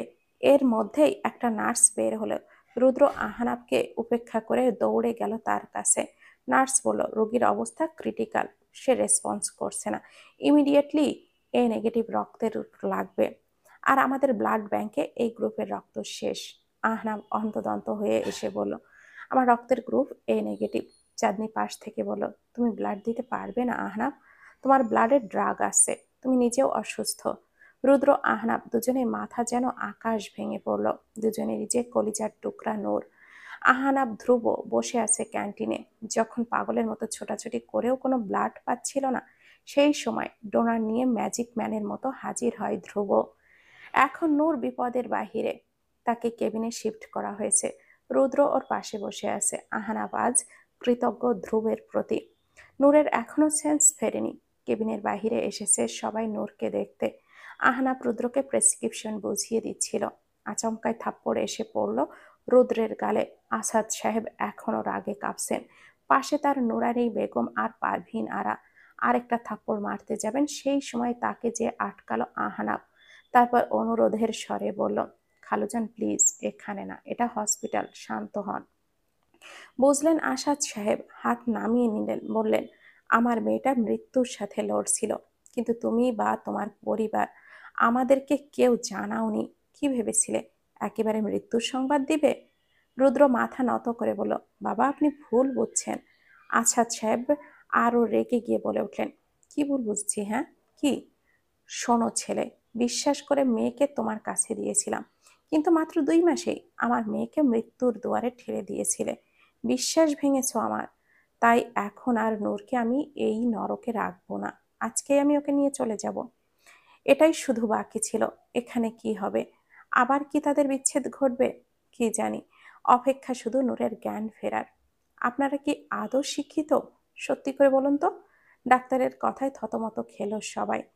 মেয়েটা যে সিরিয়াস মেন্টাল ডিসঅর্ডারে ভুগছে, আপনাদের কি সেই বিষয়ে কোনো ধারণা আছে? এই দফায় সবাই চমকালো। নূরের সাথে আর কত কি হওয়ার বাকি আছে। বুক ভারী হয়ে আসলো সবার। ডাক্তার আবারও বললেন, রোগীর অভিভাবক আমার কেবিনে আসেন 40 মিনিট পর। বলেই চলে গেলেন তিনি। নূরের জ্ঞান ফিরেছে 10 মিনিট। সবাই এক এক করে নূরের সাথে দেখা করতে যাচ্ছে, কিন্তু নূরের অশান্ত মন খুঁজছে একজনকে। কেন? নূর তা জানে না। কাউকে যে এভাবে প্রচন্ড ঘৃণার পাশাপাশি প্রচন্ড ভালোবাসাও যায়, হয়তো বা যায়। নূর ভালোবাসে, হ্যাঁ, এখনো ভালোবাসে ওই অমানুষ পশুটাকে। এদিকে নূরের বাবা কোনোভাবে রুদ্র বা তার পরিবারকে ভেতরে যেতে দিচ্ছে না। শেষে না পেরে আসাদ সাহেব পা জড়িয়ে ধরে ভিক্ষা চাই একটাবার নূরকে দেখার। আসাদ সাহেব রেগে গিয়ে বললেন, এই ছেলের নাটক কম করো। আমার মেয়েটাকে মানসিক রোগী বানিয়ে ফেলেছ তুমি। আমার সুস্থ মেয়েটা তোমার বাসায় দিয়ে এসেছিলাম, কিন্তু তুমি আর তোমার পরিবার আমার মেয়ের গায়ে হাত তুলেছ। মেয়েটা আমার সহ্য করতে না পেরে আজ মৃত্যুটাকে বেছে নিচ্ছিল। তার পা ছিটকে গেল। এই, তুমি সরো তো। আর এখানে না থেকে নিজের বাড়ি চলে যাও। নাকি আরো প্রতিশোধ বাকি আছে তোমার? রুদ্রের মা পাশেই দাঁড়িয়ে। ছেলের এই অবস্থা দেখে তার যে বুকটা ফেটে যাচ্ছে, কিন্তু সে চুপ করে আছে। নূরের বাবার যে কষ্ট সে বোঝে। আর নূরকে তো সে নিজের মেয়েই মনে করে। ইস, বাচ্চা মেয়েটা এত অল্প বয়সে কত কি না সহ্য করেছে।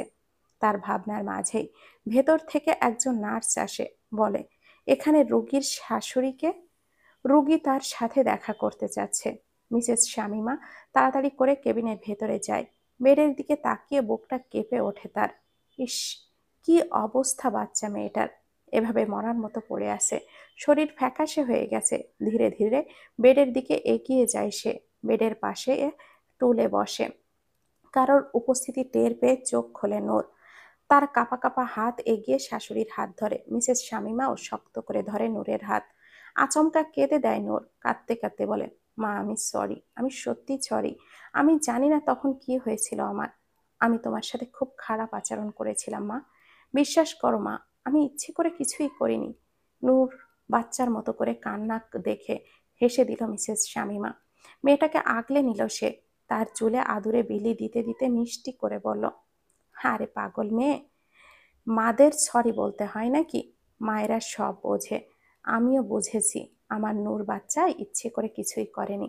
আমার নূর বাচ্চা কি কখনো ইচ্ছে করে তার মাকে কষ্ট দিতে পারে? পারে না তো। শোনো মেয়ে, তোমার মা সব সময় তোমার পাশে আছে, কোনোদিনও নিজেকে একা ভাববা না। আর নেক্সটে যখন ঝগড়া করবা, তখন আমাকে বিপক্ষ দল না ভেবে নিজের দলের ভাববা। একসাথে মা মেয়ে মিলে ঝগড়া করব। কান্না করতে করতে হেসে দিল নূর। এই মানুষটা যে তার বড্ড পছন্দের। কেমন জানি একটা মা মা গন্ধ আসে। বাহিরে দাঁড়িয়ে দরজার কাছ দিয়ে এই অপরূপ দৃশ্য দেখল সবাই। নূরের মুখে হাসি দেখে সবাই স্বস্তির নিঃশ্বাস ফেলল। নূরের মেন্টাল ডিসঅর্ডার আছে। ছোটবেলা থেকে সে ট্রমার মধ্যে ছিল। এরপর তার জীবনে ঘটে যাওয়া অনাকাঙ্ক্ষিত ঘটনা তাকে আরো অসুস্থ করেছে।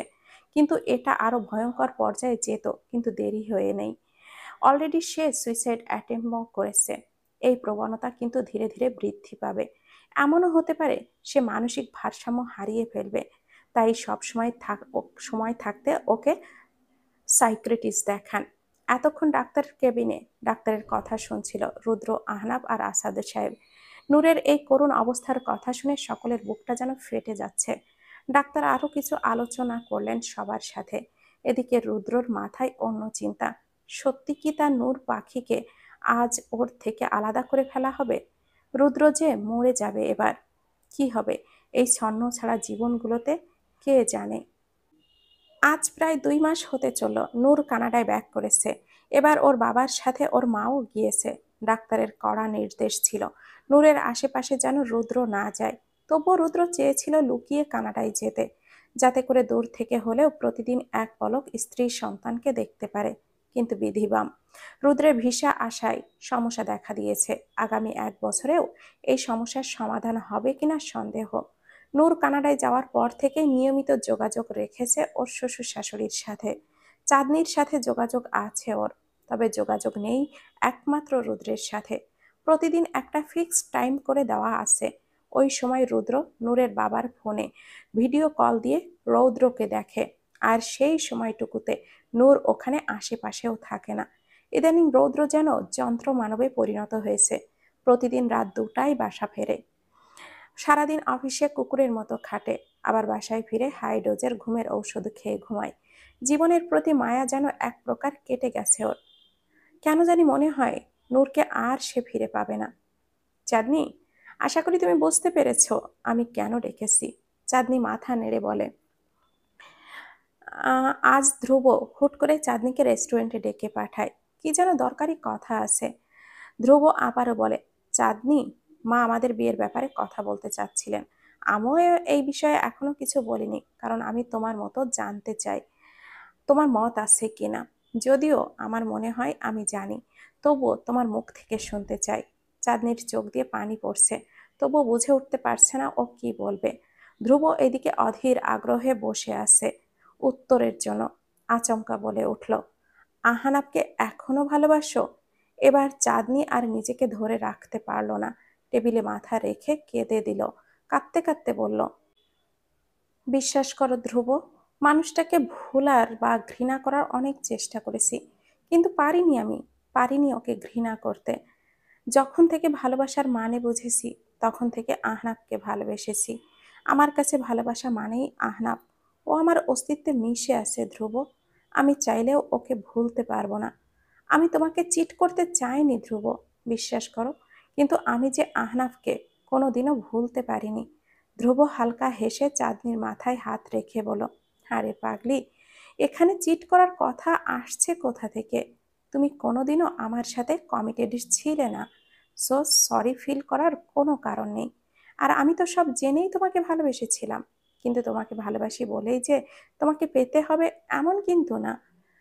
আমি ভালো থাকবো তোমার খুশিতে, আর তোমার খুশি হোক আহনাব। আর এবার অন্তত ওকে সেকেন্ড চান্স দাও।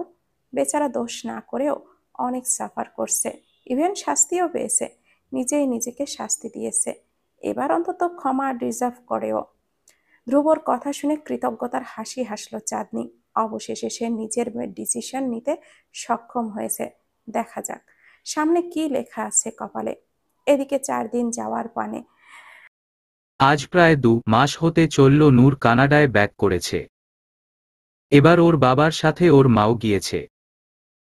ডাক্তারের করা নির্দেশ ছিল নূরের আশেপাশে যেন রুদ্র না যায়। তবু রুদ্র চেয়েছিল লুকিয়ে কানাডা যেতে, যাতে দূর থেকে হলেও প্রতিদিন এক পলক স্ত্রী সন্তানকে দেখতে পারে।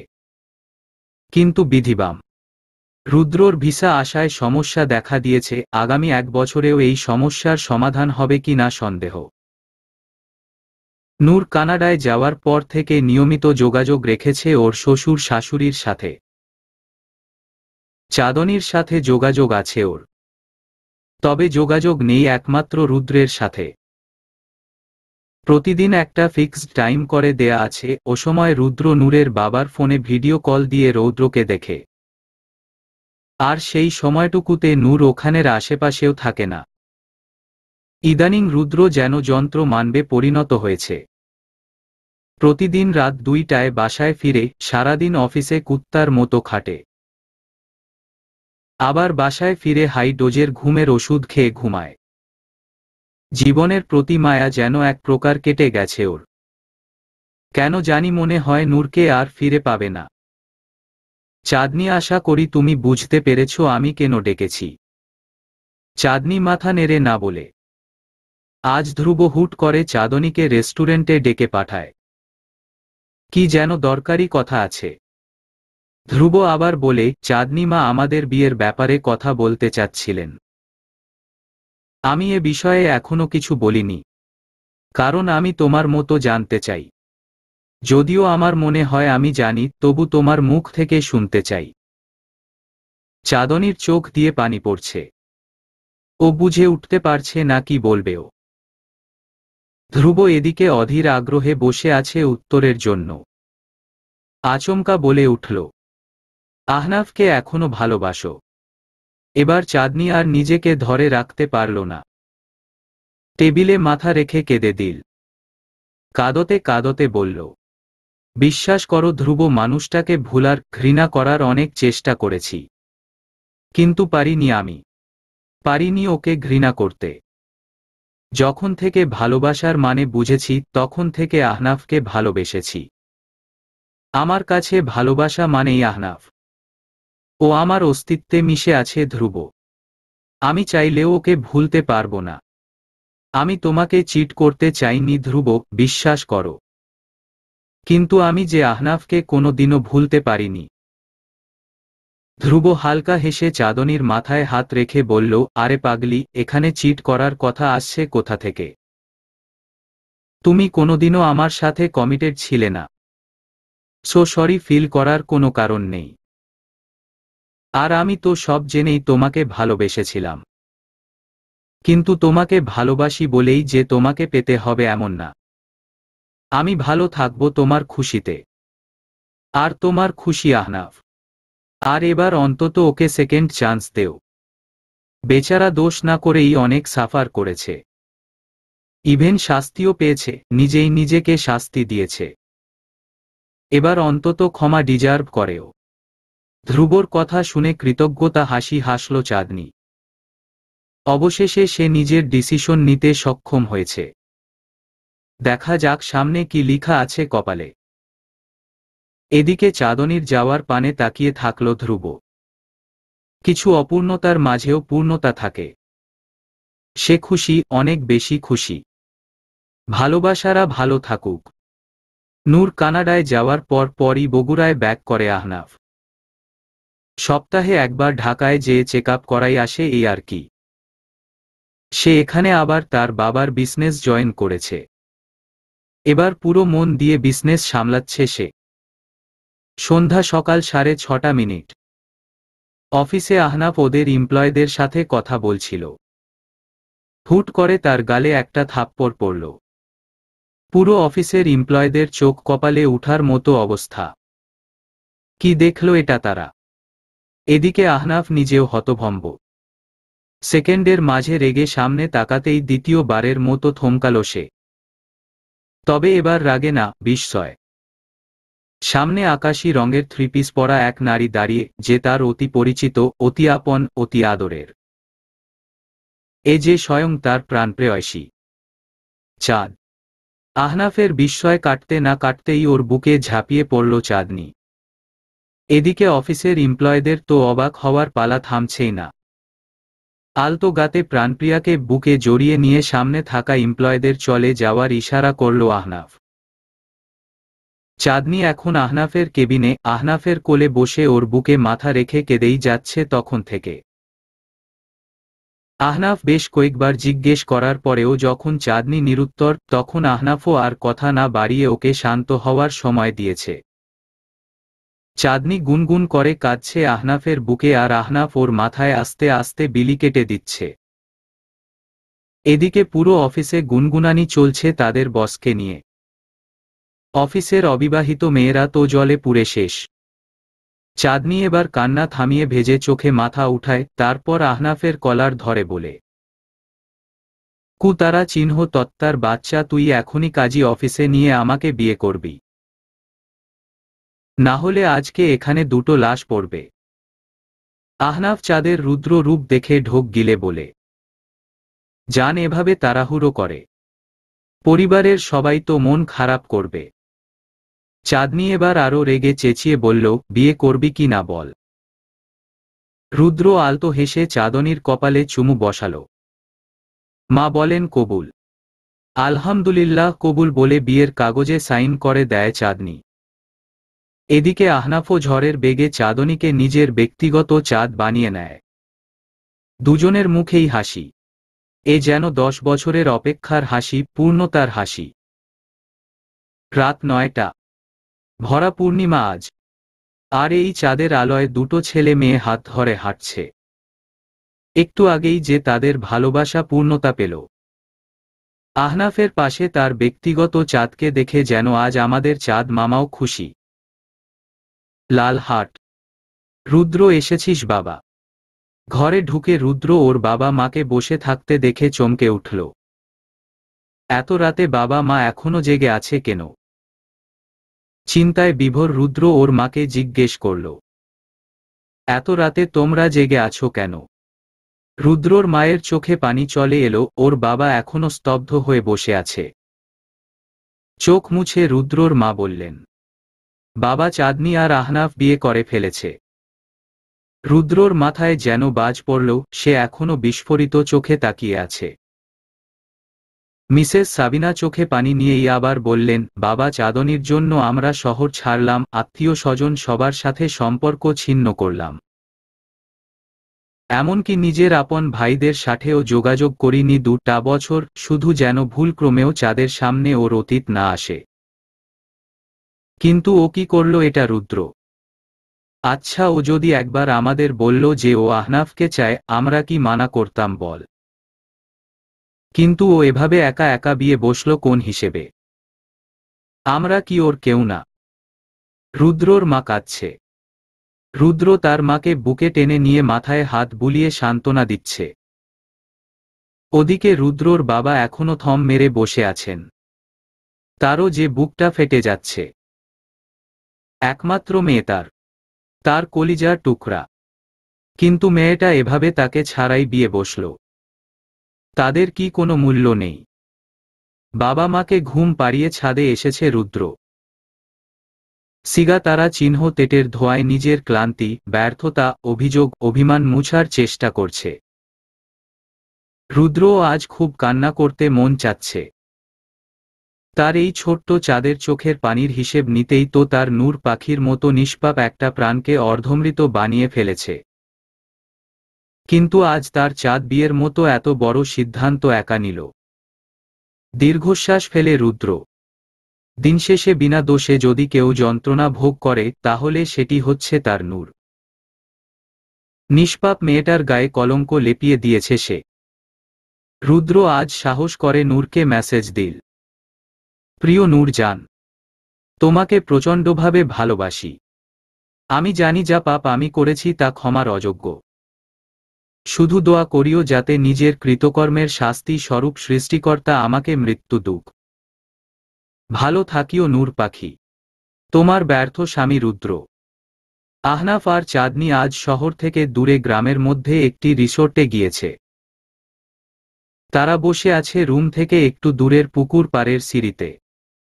আহনাফের কাঁধে মাথা রেখে আছে চাঁদনি। চাঁদনি ক্ষণে ক্ষণে নাক টানছে। আহনাফ বুঝল তার চাঁদ কাঁদছে। আলতো করে মাথায় হাত বুলিয়ে বলল, কি হয়েছে জান? চাঁদনি এবার আরো জোরে কেঁদে দিল। তারপর ফোপাতে ফোপাতে বলল, আমি আজকে আব্বু মাম্মু ভাইয়াকে অনেক কষ্ট দিয়েছি আহনাফ। আমি জানি ওরা সবাই কেঁদেছে। আহনাফ সান্ত্বনার স্বরে বলল, আগে যা হয়েছে বাদ দেও, এখন সবার রাগ কি করে ভাঙাবে ভেবে দেখো। চাঁদ এবার বলে, নিজেকে না অনেক স্বার্থপর লাগছে আহনাফ। যেই বাবা মা আমাকে একটা সুস্থ জীবন দিতে নিজের এলাকা ছাড়ল, আজ তাদেরকে রেখেই আমি এত বড় সিদ্ধান্ত নিলাম। যে ভাই শুধু আমার চোখের পানির হিসেব নিতে এত বড় পাপ করল যে আজ তার নিজের জীবনটাই ছন্ন ছাড়া, আজ তাকে রেখেই আমি নিজের জীবন গুছিয়ে নিচ্ছি আহনাফ। কিন্তু আমার আর কি করার ছিল বলো? এত কষ্টে সাহস করে সিদ্ধান্ত নিয়েছি নিজের ভালোবাসাকে দ্বিতীয় সুযোগ দেয়ার, যদি আবার সব এলোমেলো হয়ে যায়। ভয় হয় জানো তো আহনাফ। হারানোর ভয় হয়। আহনাফ হাত বাড়িয়ে চাঁদনির চোখের পানি মুছে বলল, চিন্তা করো না। আমাদের থেকে যেহেতু সবকিছুর শুরু, আমরাই আবার সব গুছিয়ে দিব। এ দফায় মাথা তুলে চাঁদনি বলল, আহনাফ আমি একটা সিদ্ধান্ত নিয়েছি। আহনাফ ইশারায় জিজ্ঞেস করল কি? চাঁদনি বলল, যতদিন না ভাইয়া আর নূর ভাবি এক হচ্ছে, আমি তুমিও আলাদা থাকব। আহনাফ এবার চাঁদনির দিকে তাকিয়ে ওর কপালে আলতো করে চুমু খেয়ে বলল, আপনি যাহা বলিবেন তাহাই করিব রানী সাহেবা। চাঁদনি জিজ্ঞেস করল, তুমি কি রাগ করেছ? আহনাফ দুপাশে মাথা নাড়িয়ে বলল, একদম না জান, আমার বোন, আমার বেস্ট ফ্রেন্ড রুদ্র কেউ ভালো নেই।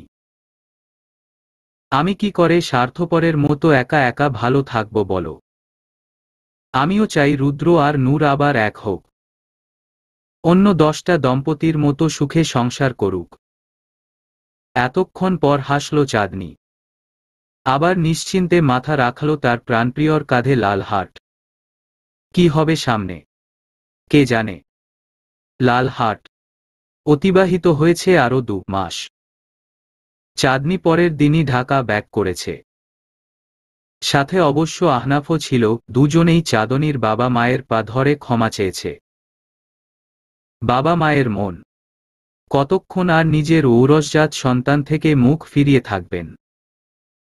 ক্ষমা করে বুকে টেনে নিয়েছেন। ব্যতিক্রম রুদ্র। বোনকে তার বিবাহিত জীবনের জন্য মন ভরে দোয়া করলেও দূরত্ব বাড়িয়েছে ঢের। অবশ্য শুধু চাঁদনি নয়, বাবা মায়ের সাথেও দূরত্ব বেড়েছে বৈকি। সে নিজেও যেন একাকিত্বের পিষে মরছে। চারপাশে সবাই কত সুখী। সবাই সবার নিজস্ব জীবন সংসার নিয়ে ব্যস্ত। মাঝে একা হয়ে আছে শুধু রুদ্রই। তাই তো আজকাল বাসায় সে থাকে না। চট্টগ্রামে নতুন চাকরিতে জয়েন করেছে 1.5 মাস হল। এখানে একটা বয়েজ হোস্টেলে একটা ছোট্ট রুম নিয়ে থাকে। রুমের পাশেই ছোট্ট একটা ব্যালকনি। একা মানুষ সে, যত বড় বাসা নিবে তত বেশি একাকিত্ব কুড়ে খাবে। তার চেয়ে ভালো তার এই একটা রুম। রাতে অফিস থেকে ফিরে বেকনিতে বসে সিগাতারা চিহ্ন রেট টানছিল রুদ্র। ভয়ঙ্কর চেইন স্মোকার সে এখন। পুরো বেলকনি ধোঁয়ায় ভরে গেছে। সেদিকে হুঁশ নেই তার। কিছুক্ষণ আগেই ওর বাবা ফোন দিয়েছিল, চাঁদনীর বিয়ের অনুষ্ঠান পরশু থেকে শুরু। পারিবারিকভাবেই সিদ্ধান্ত নিয়েছে যে আবার বিয়ে দিবে তাদের, এই সুযোগে পুরনো সব আত্মীয় স্বজন আবার এক হবে। বোনের প্রতি শত অভিমান করলেও ভাই হিসেবে বোনের প্রতি দায়িত্ব তো আর অস্বীকার করতে পারে না রুদ্র। যতই হোক বোন যে তার কলিজার টুকরা। চাঁদনীর জন্মের পর রুদ্রই তার ছোট ছোট হাতে ওই ছোট্ট পুতুলটাকে নিয়ে খেলেছে, আদর করেছে। চাঁদনীর নামটাও যে তারই রাখা। পুরনো স্মৃতি মনে পড়তেই চোখ ভরে এলো তার। কাল অফিস শেষেই রওনা দিবে সে। নিজের ছোট্ট বাচ্চাটার কথাও প্রচণ্ডভাবে মনে পড়ছে রুদ্রর। তার বাচ্চাটাও বড় হয়ে যাচ্ছে, কিন্তু বাবা হয়েও নিজের বাচ্চাটার বড় হওয়া, ওর ছোট ছোট দুষ্টুমি দেখতে পারছে না রুদ্র। কেঁদে দিল রুদ্র। ছেলেদের নাকি কাঁদতে নেই, কিন্তু রুদ্র কাঁদে। প্রতিদিন কাঁদে, প্রতি রাতে যখনই একা থাকে তখনই কাঁদে। পুরুষরাও কাঁদে। রাত রাত 2টা। রুদ্র এসে পৌঁছালো বাসায়। দরজার চাবি তার কাছে আছে আগে থেকেই, তাই তো সহজেই ঢুকে পড়ল। লিভিং রুমে শুধু একটা ড্রিম লাইট জ্বলছে। চারদিকে অন্ধকার আর পিন পিন নীরবতা। ক্ষুধা লেগেছে রুদ্রর, কিন্তু টেবিল ফাঁকা। তার মা মনে হয় ঘুমিয়ে গেছে। জাগাতে মন চাচ্ছে না। খানিক অভিমান হলো রুদ্রর। মা কি জানে না যে সে জার্নিতে কিছু খেতে পারে না? জার্নির আগেও না খেয়ে জার্নি করে সে। চুপচাপ হাজারটা অভিমান মনের মাঝে নিয়ে সোজা নিজের রুমে চলে গেল রুদ্র। রুম জুড়ে ঘুটঘুটে অন্ধকার। জানালের দিকে তাকিয়ে বুঝল আজ জানালাও লাগানো, ভারী পর্দাও টানা। তাই আজ ল্যাম্পপোস্টের আলোও ঘরে ঢুকতে পারছে না। ঘরের বাতি জ্বালিয়ে যেই না পেছনে ঘুরল রুদ্র, তার চোখ যেন কপালে উঠল। ওই যে হিন্দি সিরিয়ালে যেমন হয়, কেউ কোনো বড় স্বর শখ পেলে কানের কাছে ধিম ধিম তানা না ধিম ধিম ধিম ধিম তানা না ধিম ধিম মিউজিক বাজে। রুদ্ররও আজ ঠিক একই অনুভূতি হচ্ছে। আচ্ছা, আজকাল তার কি হ্যালুসিনেশন হচ্ছে? না মানে সে যা দেখছে তা কি সত্যি? ধীর পায়ে এগিয়ে গেল সে বিছানার দিকে। তারপর এক দৃষ্টিতে তাকিয়ে থাকল বিছানায় ঘুমে মগ্ন দুটো আদুরে বিড়াল ছানার দিকে। একটা বড় বিড়াল ছানা, একটা ছোট্ট বিড়াল ছাড়া, কিন্তু দুটোকেই বড্ড বেশি আদুরে লাগছে। হ্যালুসিনেশন হোক। এই হ্যালুসিনেশন বা তার এই কল্পনাকে উপভোগ করতে চায় রুদ্র। বিছানায় উঠে বসল রুদ্র। প্রথমে ছোট বিড়াল ছানাটাকে বুকে আঁকড়ে সাবধানে আগলে নিল, খুব সাবধানে, যেন ঘুম না ভাঙে। তারপর ধীরে ধীরে চুমু খেলে। পাক্কা 30 মিনিট আদর করে ছোট্ট বিড়াল ছানাটিকে বিছানায় শুইয়ে দিয়ে গেল বড় বিড়াল ছানাটার দিকে। এবার আর আস্তে ধীরে নয়, দ্রুততার সাথে বড় বিড়াল ছানাটিকে বুকে টেনে নিয়ে পুরো মুখে জুড়ে আদুরে চুমুতে ভরে দিতে লাগল। এদিকে বড় বিড়াল ছানাটার এসব তীব্র চুমুর ভার সহ্য করতে না পেরে ঘুম আলগা হয়ে আসল তার। পিটপিট করে চোখ খুলে দেখতে লাগল তার উন্মাদ পুরুষের পাগলামি। কিভাবে আগলে ধরে রেখেছে পাগলটা। এদিকে রুদ্র বড় বিড়াল ছানাকে জেগে উঠতে দেখে ভয় পেয়ে গেল। এবার কি রেগে যাবে সে? রাগ করে আবার চলে যাবে? নাকি কল্পনায় আবার হারিয়ে যাবে? রুদ্রকে ভয় পেতে দেখে এবার তার বড় বিড়াল ছানা হেসে দিল। এই হাসি পুরো 2.5 বছর পর দেখছে রুদ্র। পুরো 2.5 বছর। এবার আর নিজেকে ধরে রাখতে পারল না সে। ছোট্ট বাচ্চাদের মতো তার প্রাণপ্রিয়া, তার জান, তার একমাত্র স্ত্রী, তার নূরকে জড়িয়ে ধরে চিৎকার করে কেঁদে উঠল। হাউমাউ করে কাঁদছে রুদ্র। আজ যেন আর কোনো কিছুর খেয়াল নেই তার।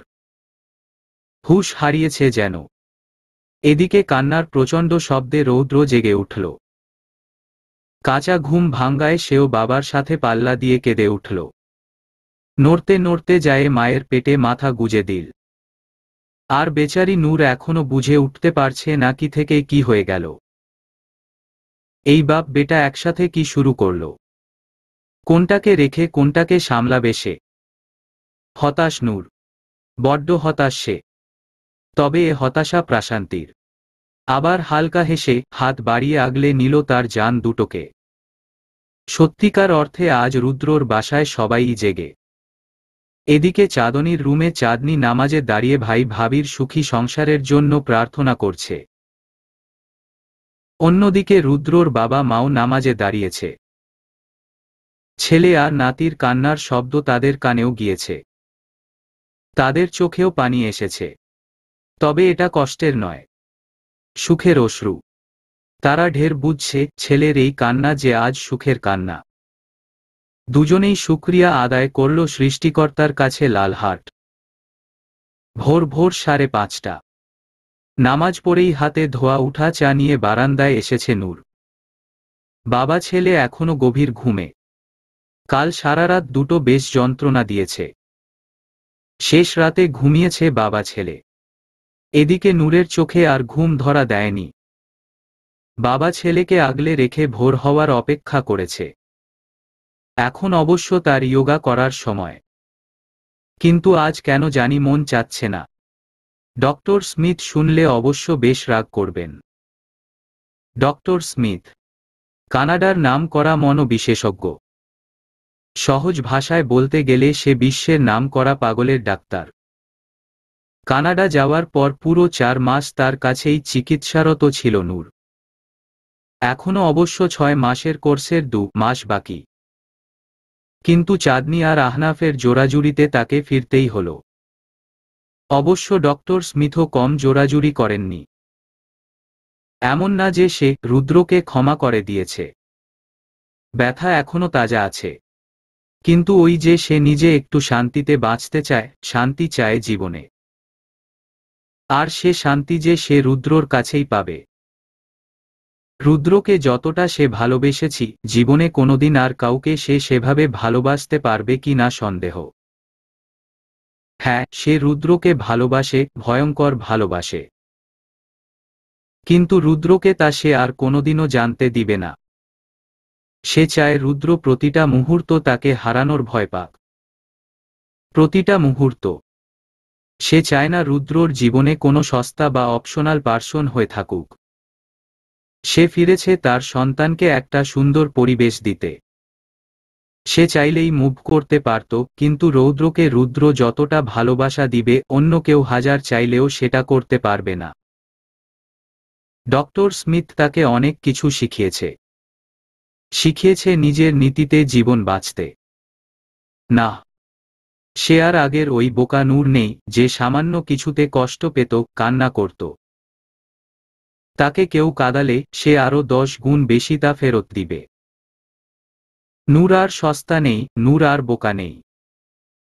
সে আর অতীতকে মনে করতে চায় না, অতীতকে বর্তমানে টেনে এনে নিজের বর্তমান নষ্ট করতে চায় না। সে নতুন করে জীবন শুরু করার প্রত্যয় নিয়েই এসেছে। নূরের ভাবনার মাঝেই একজোড়া হাত তার কোমর জড়িয়ে ধরল। তারপর নূরের কাঁধে নিজের মাথা রাখল। একটা দুটো করে অসংখ্য চুমু দিতে লাগল নূরের কাঁধে। হঠাৎ করে নূর নিজের কাঁধে ভেজা কিছু অনুভব করল, তৎক্ষণাৎ পেছনে ফিরে দেখে রুদ্র চোখ মুছছে। আলতো করে রুদ্রর গালে হাত রেখে বলল, কাঁদছ কেন? এবার রুদ্র নূরকে বুকে টেনে বলল, নূর, আমি না আমার জীবন আবার ফিরে পেয়েছি। রৌদ্র আর তোমাকে ছাড়া প্রতিটা সেকেন্ড মৃত্যুসম ছিল। ধন্যবাদ জান আমাকে ক্ষমা করার জন্য। নূর এবার রুদ্রর বুক থেকে মাথা তুলে বলল, ক্ষমা করেছি, কে বলেছে তোমায়? আমি শুধু আমাদের বিয়েটাকে দ্বিতীয় একটা সুযোগ দিয়েছি, এখন তুমি কিভাবে এই সুযোগ কাজে লাগাবে সেটা তুমি জানো। বলেই নূর বারান্দা থেকে চলে গেল। এদিকে রুদ্র মনে মনে বলল, জান, এবার আর তোমাদের আমি যেতে দিব না, আমার সংসারটাকে আমি আর শেষ হতে দিব না। নিজের শেষ নিঃশ্বাস পর্যন্ত আগলে রাখব। আর কোনোদিন আমার জন্য তোমার চোখে পানি আসবে না, প্রমিস। তারপর বিছানায় যেয়ে রৌদ্রর কপালে চুমু বসিয়ে বলল, আমার রৌদ্র, আমার ভালোবাসা। খাবার টেবিলে একসাথে বসেছে সবাই। রুদ্র গলা খিচুড়ি চামচ দিয়ে খাইয়ে দিচ্ছে রৌদ্রকে। অবশ্য খাইয়ে দিচ্ছে কম, সারা শরীরে মাখছে বেশি। নূর নিজের খাবার খাচ্ছে আর বারবার বাবা ছেলের কাণ্ড দেখছে। এদিকে রুদ্রর মার চোখ অজান্তে ঝাপসা হল। খুশি সে, আজ সে প্রচণ্ড খুশি। সবার অগোচরে চোখ মুছে এবার সে সবাইকে উদ্দেশ্য করে বলল, আমি একটি সিদ্ধান্ত নিয়েছি। সবাই এবার জিজ্ঞাসাসূচক দৃষ্টিতে তার দিকে তাকাল। মিসেস সাবিনা বললেন, আমি চাই চাঁদনি আহনাফের বিয়ের সাথে সাথে রুদ্র নূরেরও বিয়ে দিতে চাই। সবাই রাজি, কিন্তু নূর বেঁকে বসল। বলল, মা, আমি রাজি না। প্রথমত, আমি পুরোপুরি সুস্থ না, মানসিক বা শারীরিক কোনোভাবেই। দ্বিতীয়ত, প্রত্যেক মেয়েরই বিয়ে নিয়ে অনেক ফ্যান্টাসি কাজ করে, আমারও ছিল, যদিও সেসব পূরণ হয়নি, যাই হোক আমার ভাগ্যে ছিল না। কিন্তু আমি চাই না চাঁদনি আপুর বিয়ের সময় চাঁদনি আপু ছাড়া অন্য কাউকে কেউ ফোকাস করুক। আমি চাই দিনটা যেন একমাত্র তার হয়েই থাকুক। আর আমারটা যখন সময় আসবে দেখা যাবে। আপাতত আমি প্রস্তুত না। নূরের যুক্তি শুনে সবাই সম্মতি প্রদান করে। এদিকে এতক্ষণ রুদ্র অবাক হয়ে শুনছিল বউয়ের কথা। তার ভোলাভালা বউ এতটা স্ট্রেইট ফরওয়ার্ড হয়ে গেছে। ভয় হয়, অজানা ভয়। না, সে কিছুতেই এবার নিজের সংসারটাকে হারাবে না। কিছুতেই না। গোধূলির শেষ প্রহরে ঝুম বৃষ্টি নেমেছে শহরে। আধার আর আলোয় মিলেমিশে একাকার। আর সাথে মুহূর্তটাকে প্রাণবন্ত করেছে এই ঝুম বৃষ্টি। গোধূলি বেলার বৃষ্টি নূরের বরাবরই বেশ প্রিয়। আগে ছোট থাকতে সে অপেক্ষায় থাকত কখন এই বৃষ্টি নামবে। যেই না বৃষ্টি নামতো, নূর দৌড়ে যেয়ে ইনস্ট্যান্ট কফি বানিয়ে আর হাতে হুমায়ুন আহমেদের বই নিয়ে যেয়ে তার রুমে জানালার পাশে রাখা টেবিলে যেয়ে বসত। তারপর পুরো জানালা খুলে দিত। একদিকে বাহিরে আধার রাজত্ব করত ধীরে ধীরে, তার সাথে পাল্লা দিয়ে আকাশ ভেঙে বৃষ্টি নামত। আর এদিকে কফি খেতে খেতে সামনে উপন্যাস রেখে নূর তা উপভোগ করত। পুরনো কথা মনে করে আনমনেই হেসে দিল নূর। সব খারাপের মাঝেও তার ওই একাকী জগৎটা বেশ ছিল।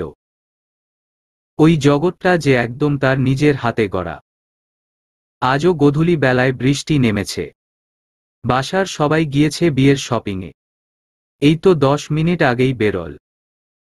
চাঁদনি রৌদ্রকেও সাথে নিয়ে গেছে। 4 দিনেই ছেলেটা ফুপির বেশ নেওটা হয়ে গেছে। নূর বাসায় থেকে গেছে। সকাল থেকেই শরীরটা খারাপ লাগছে। যদিও ওর শাশুড়ি মা ওর সাথে থেকে যেতে চেয়েছিল, কিন্তু নূর রাজি হয়নি। জোর করে তাকে পাঠিয়েছে। নূরের আজ মন চাচ্ছে লাল টুকটুকে শাড়ি পরে, পায়ে আলতা দিয়ে, চুলগুলো ছেড়ে দিয়ে বৃষ্টিতে ভিজতে। বৃষ্টিতে ভিজতে ভিজতেই তাড়াহুড়ো করে বাসায় ফিরেছে রুদ্র। শপিং মলে যাওয়ার পর যখন শুনল নূর আসেনি, ওর শরীর খারাপ। 2 মিনিটও আর থামেনি সে।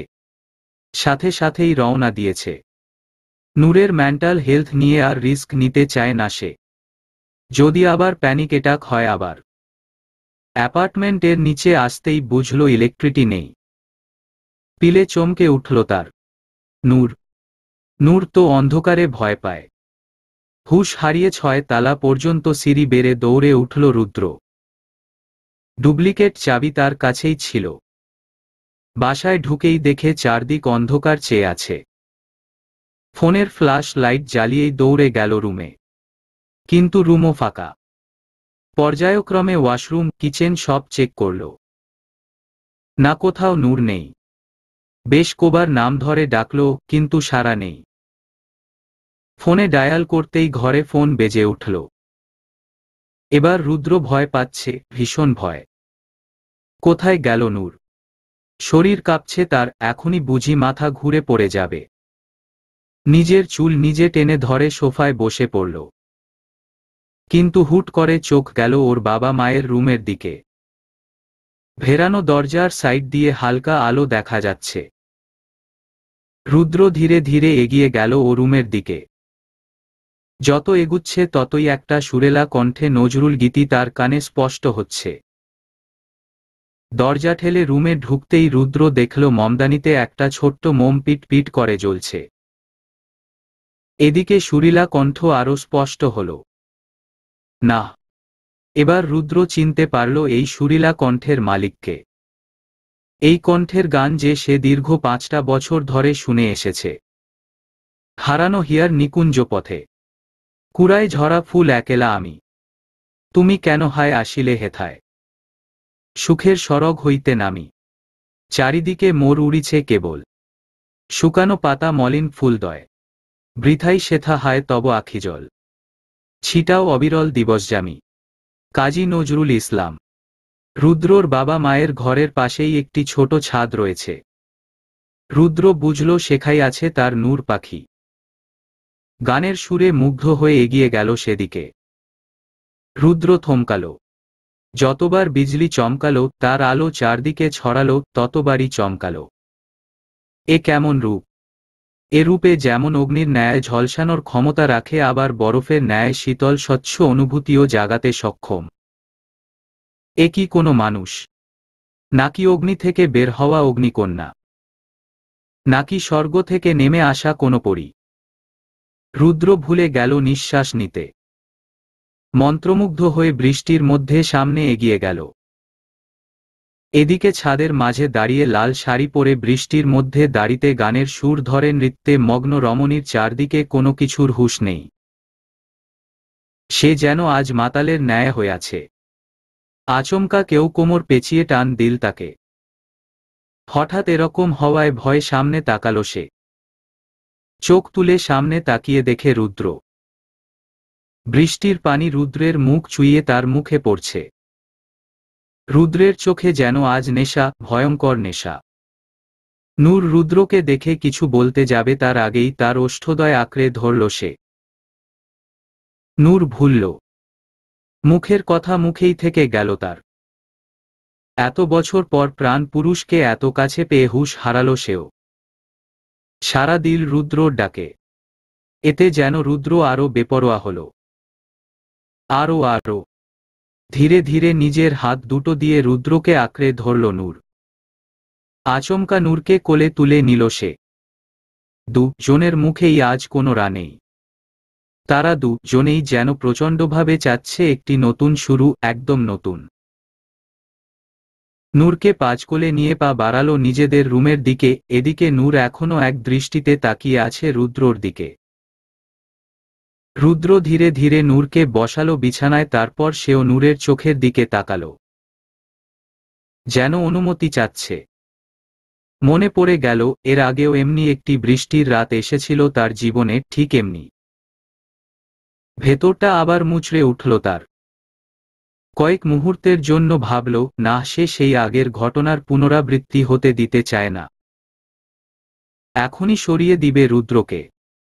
কিন্তু পরক্ষণেই রুদ্রর চোখ জোড়া তাকে বিমোহিত করল। হাত বাড়ালো নূর। অনুমতি পেয়ে রুদ্র আগলে নিল তার নূর পাখিকে। রাঙিয়ে দিল ভালোবাসার রঙে। বাহিরে ঝড়ের বেগ বেড়েছে। প্রচণ্ড বাতাস আর বৃষ্টি। প্রকৃতি যেন নতুন করে সেজে উঠার প্রস্তুতি নিচ্ছে, নতুন সব নতুন। সারারাত ঝুম বৃষ্টি হয়ে সকালেও ঝিরিঝিরি বৃষ্টি পড়ছে। চাঁদনীরা কাল ফিরতে ফিরতে রাত 12টা বেজেছিল।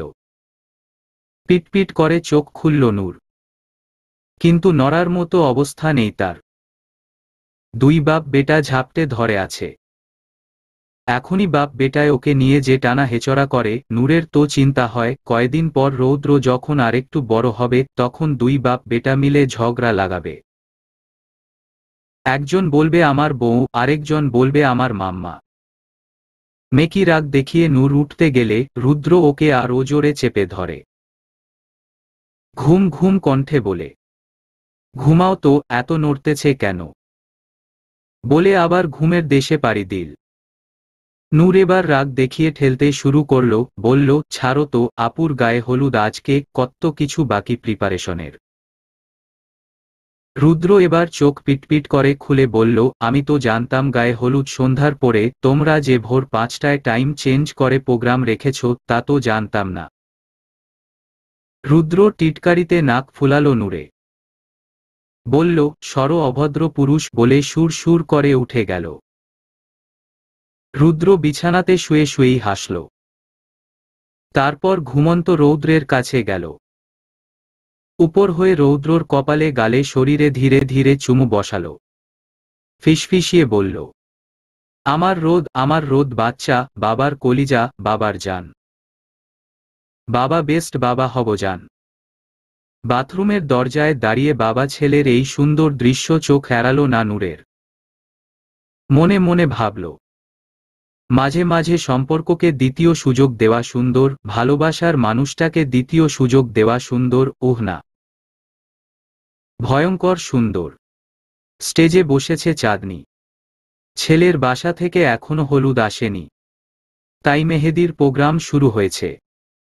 দুপাশে দুজন মেহেদি আর্টিস্ট বসেছে। তার হাত ভর্তি করে মেহেদি দিয়ে দিচ্ছে তারা। কিছুক্ষণ পরেই সবার দৌড়াদৌড়ি শুরু হলো। ছেলে পক্ষ হলুদ নিয়ে এসেছে বলে কথা, সবাই ব্যস্ত হলো আপ্যায়নে। ছেলে পক্ষের সবার সামনে নূর, হাতে হলুদের বাটি তার। নূর আগেই বলে দিয়েছে যে সে ছেলে পক্ষের হয়ে সব অনুষ্ঠানে যোগ দিবে। নূরকে দেখে হাসল চাঁদনি, কিন্তু পরক্ষণেই সে হাসি মিলিয়ে গেল পাশের মানুষটিকে দেখে। মনে পড়ল সেদিনের তিক্ত স্মৃতি, তার তিক্ত অতীত। নূর হয়তোবা বুঝল।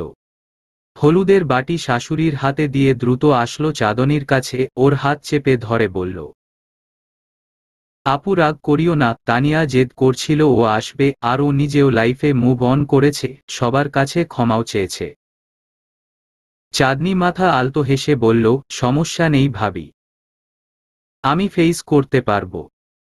দূরে রৌদ্রকে কোলে নিয়ে দাঁড়িয়ে রুদ্র দেখছে এদের কাহিনী। সে নিজেও বিরক্ত হল নূর আর আহনাফের প্রতি। এত শুভ একটা দিনে তানিয়াকে আনল।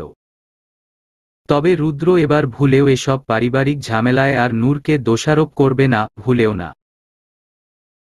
সে চায়ও না এসব বিষয় নিয়ে নূরের উপর বিনা কারণে রাগ ঝেড়ে নিজের বউ বাচ্চাকে, নিজের ছোট্ট সংসারটাকে আবার হারাতে, তাই রাগ ঝাড়তে কল দিল আহনাফকে।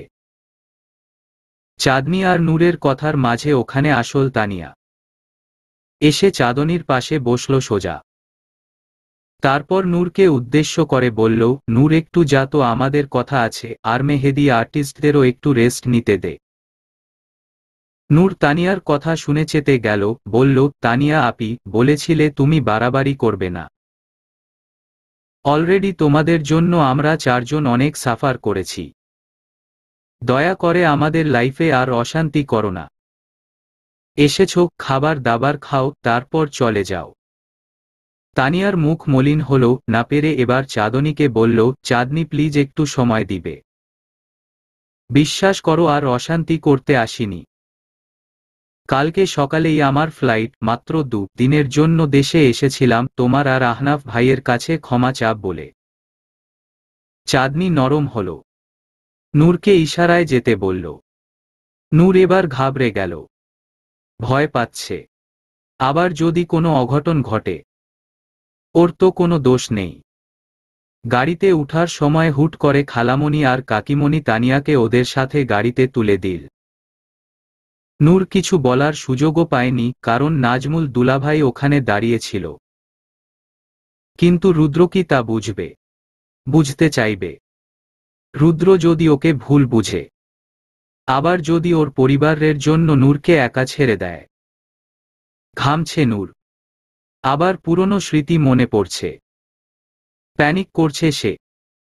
তাই তাড়াতাড়ি দৌড়ে নিজের বেডরুমে ঢুকল সে। এদিকে রুদ্রর একটু আগেই আহনাফের সাথে কথা হলো। আহনাফ নিজেও জানত না এসব বিষয়ে। জানলে কখনোই যেতে দিত না।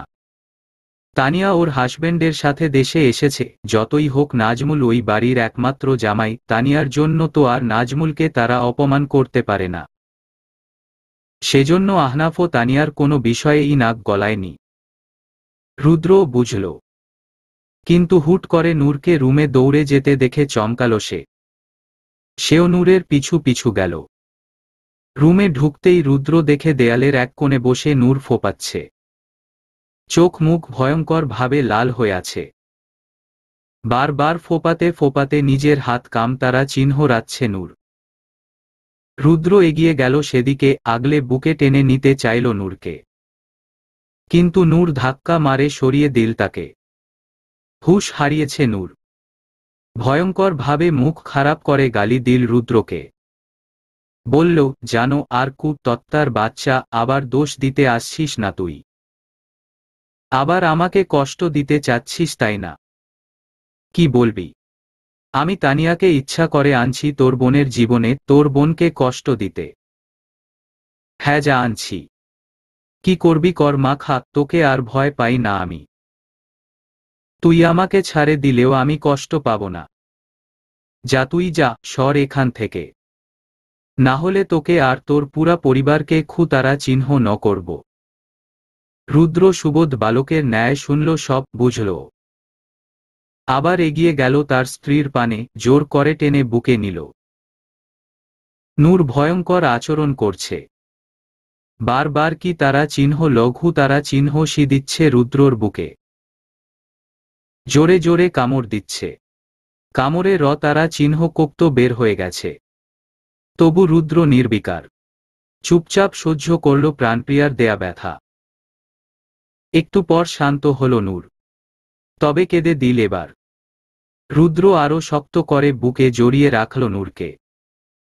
তারপর ধীরে বলল, নূর পাখি, এবার যাই হোক না কেন, যেটাই হোক না কেন, তোমার আমার আমাদের এই ছোট্ট সংসারটাকে আমি কোনোদিন আর ভাঙতে দিব না।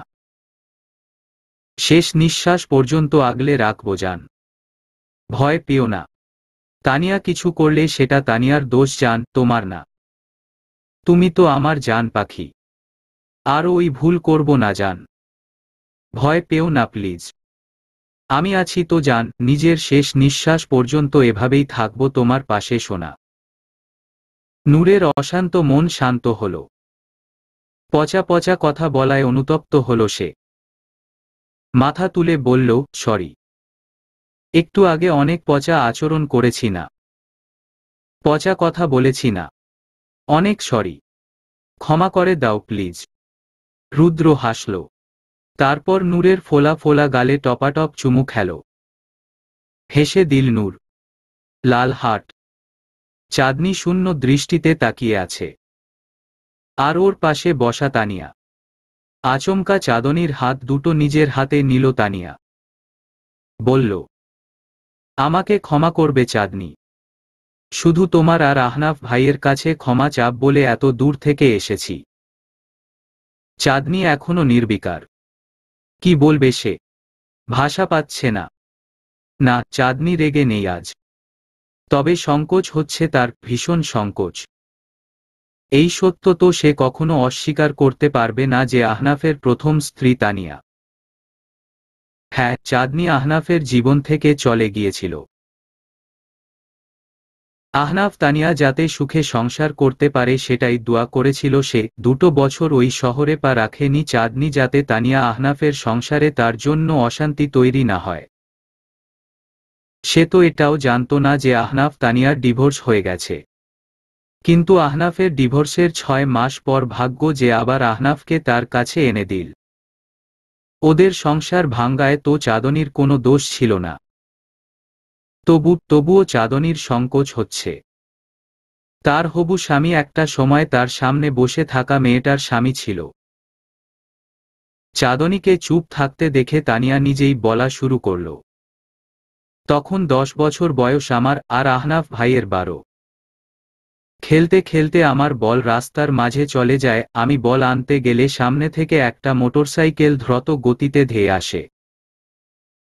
কিন্তু কিছু হওয়ার আগেই আহনাফ ভাই আমাকে টান মারে। আমার কিছু না হলেও সেদিন আহনাফ ভাইয়ের হাত ভেঙে যায়। অনেক কেঁদেছিলাম সেদিন আমি। চাচিমণি দুষ্টুমি করে তাই আম্মুকে বলেছিল, তোমার মেয়েকে আমি আমার ঘরের বউ করবে রে আপা, দেখছো না আমার ছেলেটার জন্য সেই বিকাল থেকে কাঁদছে। আম্মু হেসে দেয়, সাথে চাচিমণিও। কিন্তু বিষয়টা আমার মনে গেঁথে যায়। দিন যত যায় আমি তত নিজেকে আহনাফ ভাইয়ের বউ কল্পনা করতে শুরু করি। ভাইয়ের ছোটখাটো কাজ নিজ দায়িত্বে করতে শুরু করি। ভাইয়াও কোনোদিন বাধা দিত না, সব সময় আগলে রাখত। ভেবেছিলাম ভাইয়াও বুঝি আমাকে ভালোবাসা। কিন্তু বিধিবাম একটা সত্য আমার জীবনটাকে এলোমেলো করে দিল। জানতে পারলাম আহনাফ তোমাকে ভালোবাসে। আমাকে তো সে বোনের নজরে দেখত, তাই আগলে রাখত। আমার দুনিয়া পুরো উল্টে গেল সেদিন। নিজেকে বোঝাতে পারলাম না। আত্মহত্যারা চিহ্ন তার পথ বেছে নিলাম। কিন্তু বেঁচে গেলাম। আমার আত্মহত্যারা চিহ্ন তার বিষয়টা আহনাফ ভাই জানত না। সে বিজনেসের কাজে ঢাকা গিয়েছিল। এরপর আম্মু আমাকে দেশের বাহিরে খালামণির বাসায় পাঠিয়ে দেয়। তোমার আর আহনাফের বিয়ের ঠিক 4 দিন আগে আম্মু আর চাচিমণি আমাকে বাসায় ফিরতে বলে। আমি মানে করে দিই। কিন্তু তারা আমাকে আহনাফ নামক লোভ দেখিয়ে বাসায় নিয়ে আসে। তারপর আর কি, পরিকল্পনা অনুযায়ী যা হওয়ার তাই হলো। জোর করে ব্ল্যাকমেইল করে তাকে বিয়ে করলাম। জানো তো চাঁদনি, ভেবেছিলাম আহনাফ ভাই মেনে নিবে, কিন্তু মানেনি সে। এরপর শরীরের কাঁপতারা চিহ্ন খুলে তাকে কাছে টানতে চেয়েছি। কিন্তু সে ফিরেও তাকায়নি। উল্টো শাস্তি স্বরূপ বেল্ট দিয়ে অমানুষের মতো তারা চিহ্ন হটিয়েছে। আরও কত কি, কিন্তু কোনোদিনও আমাকে কাছে টেনে নেয়নি সে। উল্টো সে সুপরিকল্পিতভাবে স্বেচ্ছায় ভয়ঙ্কর ড্রাগস নিয়ে ধীরে ধীরে নিজেকে নিজেই মৃত্যুর কাছে এগিয়ে নিয়ে যাচ্ছিল। যখন আহনাফ ভাই প্রথমবার স্ট্রোক করল, তখন ডাক্তারের থেকে সব জানতে পারলাম আমরা। আহনাফ ভাইকে হসপিটালে জ্ঞানহীন অবস্থায় দেখে নিজেকে সেদিন পৃথিবীর সবচেয়ে নোংরা নারী মনে হচ্ছিল, যে শুধুমাত্র নিজের স্বার্থে নিজের ভালোবাসার মানুষটার জীবনটা শেষ করে দিল। শুধু আহনাফ না, নূরের জীবন নষ্টের জন্যও দায়ী ছিলাম। কারণ ততদিনে নূরের ব্যাপারেও আসল সত্যি জেনেছিলাম আমি আহনাফদের এক বন্ধুর বউয়ের কাছে, যে আমার বান্ধবী ছিল। সেদিন আমি বুঝেছিলাম ভালোবাসা জোর করে হয় না।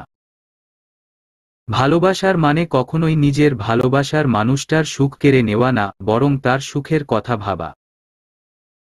ভালোবাসার মানুষটার জন্য নিজের সুখকে ত্যাগ করাই ভালোবাসা। আর সেজন্যই আমি পরের দিনই ডিভোর্স ফাইল করি।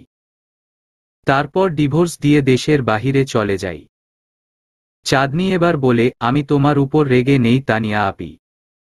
তবে বিশ্বাস করো, আমি সব সময় চেয়েছি তুমি আর আহনাফ সব সময় ভালো থাকো। তানিয়া এবার তাচ্ছিল্য হেসে বলল, আরে ধুর বোকা মেয়ে, আহনাফ ভাই কোনোদিন আমার ছিলই না। দোষ আমারই যে আমি তাকে জোর করে নিজের সাথে বাঁধতে চেয়েছিলাম। এটা ঠিক যে আমাদের বিয়ের পর তুমি আমাদের মাঝে কোনোদিনও আসোনি, কিন্তু কি জানো তো আহনাফ ভাই আর আমি কোনোদিন আমরা হতেই পারিনি। সে তো শুরু থেকে তোমারই ছিল, যার জন্য সে স্বেচ্ছায় জীবন ত্যাগেরও প্রস্তুতি নিচ্ছিল। চাঁদনি চুপ করে তানিয়ার কথা শুনছে। তানিয়া আবারও বলা শুরু করল, ডিভোর্স দিয়ে অস্ট্রেলিয়ায় খালামণির বাসায় চলে গেলাম আমি। প্রচণ্ড পরিমাণে ডিপ্রেশনে ছিলাম নিজের কৃতকর্মের জন্য। প্রতিটা মুহূর্ত আল্লাহর দোয়া করতাম যাতে আহনাফ ভাই সুস্থ হয়ে যায় আর তোমাকে খুঁজে পায়। দেশে থাকতে লাস্ট 4 মাস আমিও অবশ্য তোমাকে পাগলের মতো খুঁজেছিলাম, যাতে আহনাফ ভাইয়ের কাছে তোমাকে ফিরিয়ে দিতে পারি, যাতে একটু হলেও পাপমুক্ত হতে পারি। কিন্তু খুঁজে পাইনি তোমাকে। খালামণি আমার এ অবস্থা দেখে আমাকে ওখানে পাশেই বাচ্চাদের ডে কেয়ার সেন্টারে চাকরি নিয়ে দেন। এত ইনোসেন্ট বাচ্চাদের মাঝে আমিও ধীরে ধীরে নিজেকে সামলালাম। তবে তোমার আর আহনাফের জন্য প্রতিরাতে ঠিকই করতাম। ওই ডে কেয়ার সেন্টারেও নাজমুলের সাথে আমার পরিচয় হলো। ভদ্রলোক আমার চেয়ে 12 বছরের বড়। কার অ্যাক্সিডেন্টে তার স্ত্রী মারা গেছে 5 বছর আগে। উনার স্ত্রীর আগের ঘরের সন্তান ছিল জেনিফ। জেনিফ স্পেশাল চাইল্ড ছিল।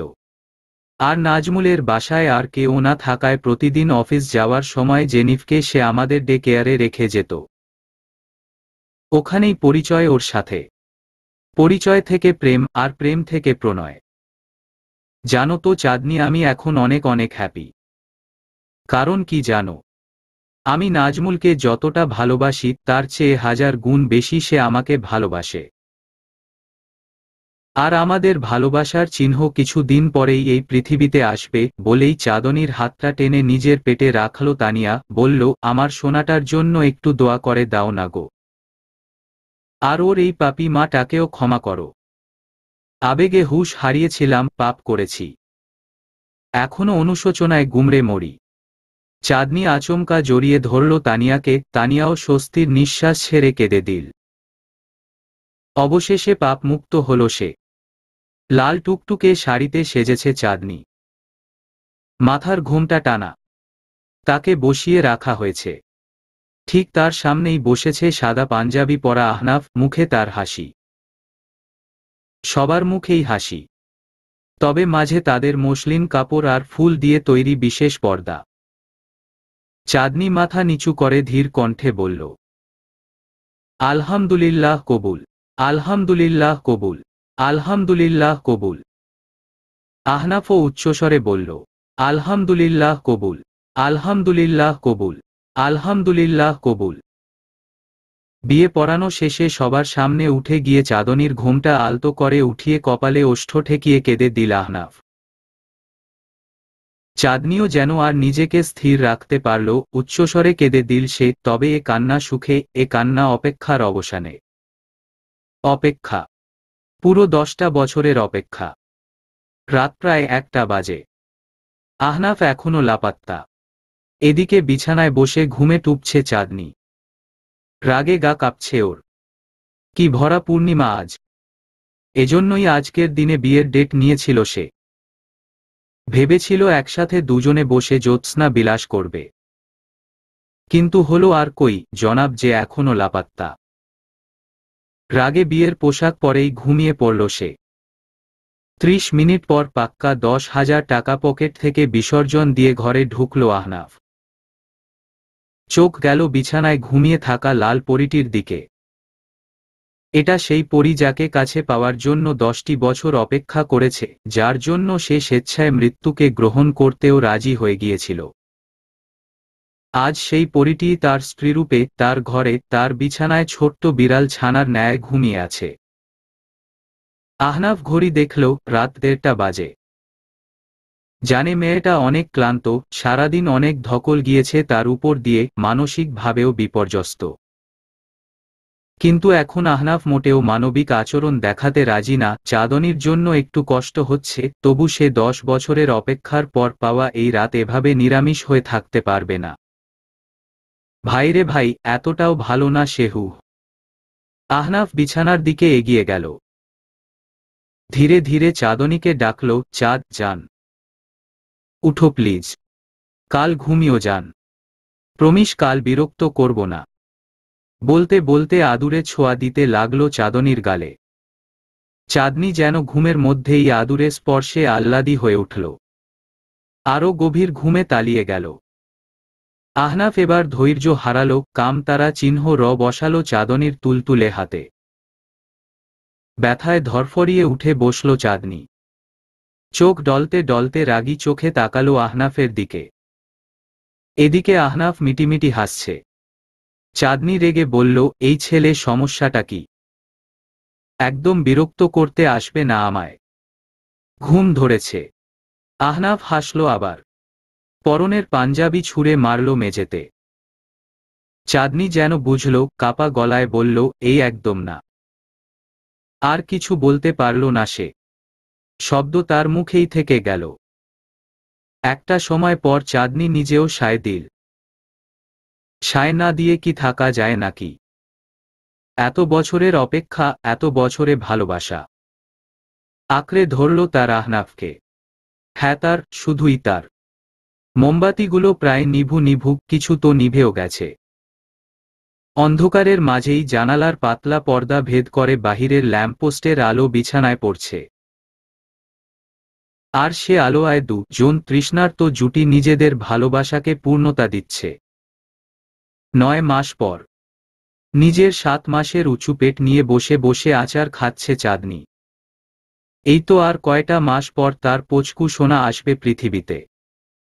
আহনাফ আর তার সংসার পূর্ণতা পাবে।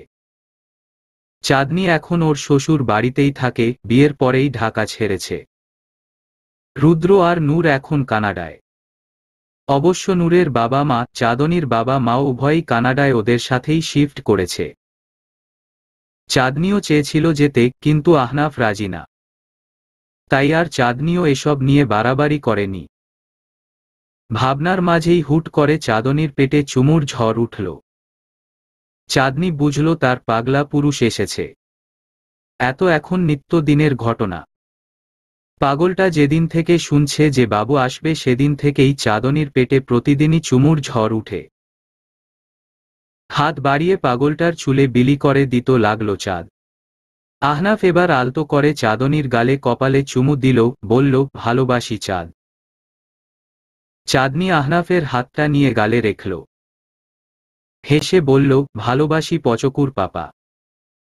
হাসল দুজনে। অবশেষে যে তারা এক হল, পূর্ণতা পেল।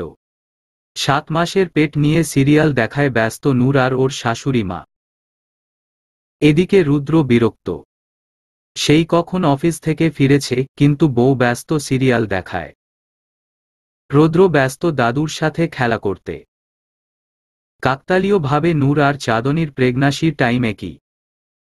ডেট 6-7 দিন আগ পিছ হতে পারে আর কি। রুদ্র এবার না পেরে গেল লিভিং রুমে, বলল, নূর আমার একটা ফাইল পাচ্ছি না, আসো তো। নূর বলল, আর জাস্ট 10 মিনিট, শেষ হলেই আসছি। রুদ্র হতাশার নিঃশ্বাস ফেলে প্রস্থান করল। প্রেগন্যান্সির পর থেকেই বউটার বাচ্চামো জেদ আরও বেড়েছে। একটু বকা দিলেই বা কোনো কিছু নিয়ে জোর করলেই প্যানিক করে। আবার প্রেগন্যান্সিতেও এবার বেশ কিছু জটিলতা আছে, যার কারণে নূর তার মেন্টাল ডিসঅর্ডার এর জন্য যেসব মেডিসিন নিত সেগুলো আপাতত অফ রেখেছে। আর এ কারণেই ইদানিং প্যানিক অ্যাটাক বেশি হয়। এদিকে রুদ্রর মা বুঝল ছেলের চাওয়া। তাই বিজ্ঞাপন বিরতির সময় নূরের মাথায় হাত রেখে বলল, জানো নূর মা, যখন আমার প্রথম বিয়ে হলো তখন আমি সব সময় তোমার বাবার পিছু পিছু ঘুরঘুর করতাম। সে অফিস থেকে ফেরার অপেক্ষায় থাকতাম। সে ফিরলে দুনিয়ার যত কাজ আছে সব বাদ দিয়ে তার কাছে ছুটে যেতাম। একসাথে রাতের খাবার খেতাম। আসলে একজন স্ত্রী হিসেবে এসব আমার দায়িত্ব, স্বামীর যত্ন নেয়া, তাকে সময় দেয়া, তাই না মা? নূর বুঝল। অনুশোচনা হল। ইদানিং এত ভুল করছে সে। রুদ্র কষ্ট পেয়েছে। নূর শাশুড়ির গালে টুস করে চুমু দিল শাশুড়ির গালে। তারপর উঁচু পেট ধরে ধরে গেল রুমে। রুদ্র গোসল করে বের হয়ে দেখে নূর বিছানায় বসে আছে। রুদ্র ড্রেসিং টেবিলের সামনে দাঁড়িয়ে চুলে ব্রাশ করছে। হুট করে এক জোড়া তুলতুলে হাত রুদ্রর কোমর পেছনে থেকে জড়িয়ে ধরল। রুদ্র মেকি অভিনয় করে বলল, এখন সময় হলো মহারানীর। নূরের চোখ ভরে এলো, আয়নায় তা দেখল রুদ্র। সাথে সাথে পেছনে ঘুরে নূরকে বুকে নিয়ে বলল, সরি জান, মজা করছিলাম। নূর কাঁদতে কাঁদতেই বলল, কিভাবে আমার মতো একটা মানসিকভাবে অসুস্থ মেয়েকে সহ্য করছো রুদ্র? আমি তো নিজেই বিরক্ত আমার এসব আচরণে। রুদ্র ঠান্ডা কণ্ঠে বলল, তুমি আমার বেঁচে থাকার কারণ নূর, তোমার সাথে থাকতে এই কারণটাই যথেষ্ট নয়। প্রাপ্তির হাসি হাসল নূর, বলল, ভালোবাসি। রুদ্র নূরের চোখের দিকে তাকিয়ে বলল, আমিও ভালোবাসি, হ্যাঁ, অবশেষে আন্ডারস্কোর তুমি আন্ডারস্কোর আমি। রুদ্র অফিসে কাজ করছিল। হুট করে তার ফোন বেজে উঠল, দেখে আহনাফ ফোন দিয়েছে। হাসি মুখে ফোন রিসিভ করে কিছু বলার আগে ওপাশ থেকে উদ্বিগ্ন আহনাফ বলল, রুদ্র, ধ্রুবর বোন সুই তারা চিহ্ন সাইড করেছে 2 দিন আগে। আঙ্কেল সেদিনই হার্ট অ্যাটাক করেছে। আর তারপর থেকে ওদের কারো আর খোঁজ পাওয়া যাচ্ছে না।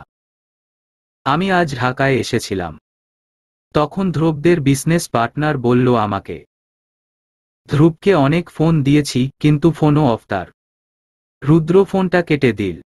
আর সে শুনতে চাচ্ছে না। তার জীবনের খারাপ সময়ে যে ধ্রুব আর ওর পরিবারের পাশে ছিল, আজ ধ্রুবর বিপদে সে পাশে নেই। আর ধ্রুবর ছোট বোন, তাকে তো রুদ্র নিজের আপন বোনের মতো স্নেহ করত। মেয়েটা এত বড় একটা পদক্ষেপ নিল কেন? চোখ দিয়ে পানি গড়িয়ে পড়তে লাগলো রুদ্রের।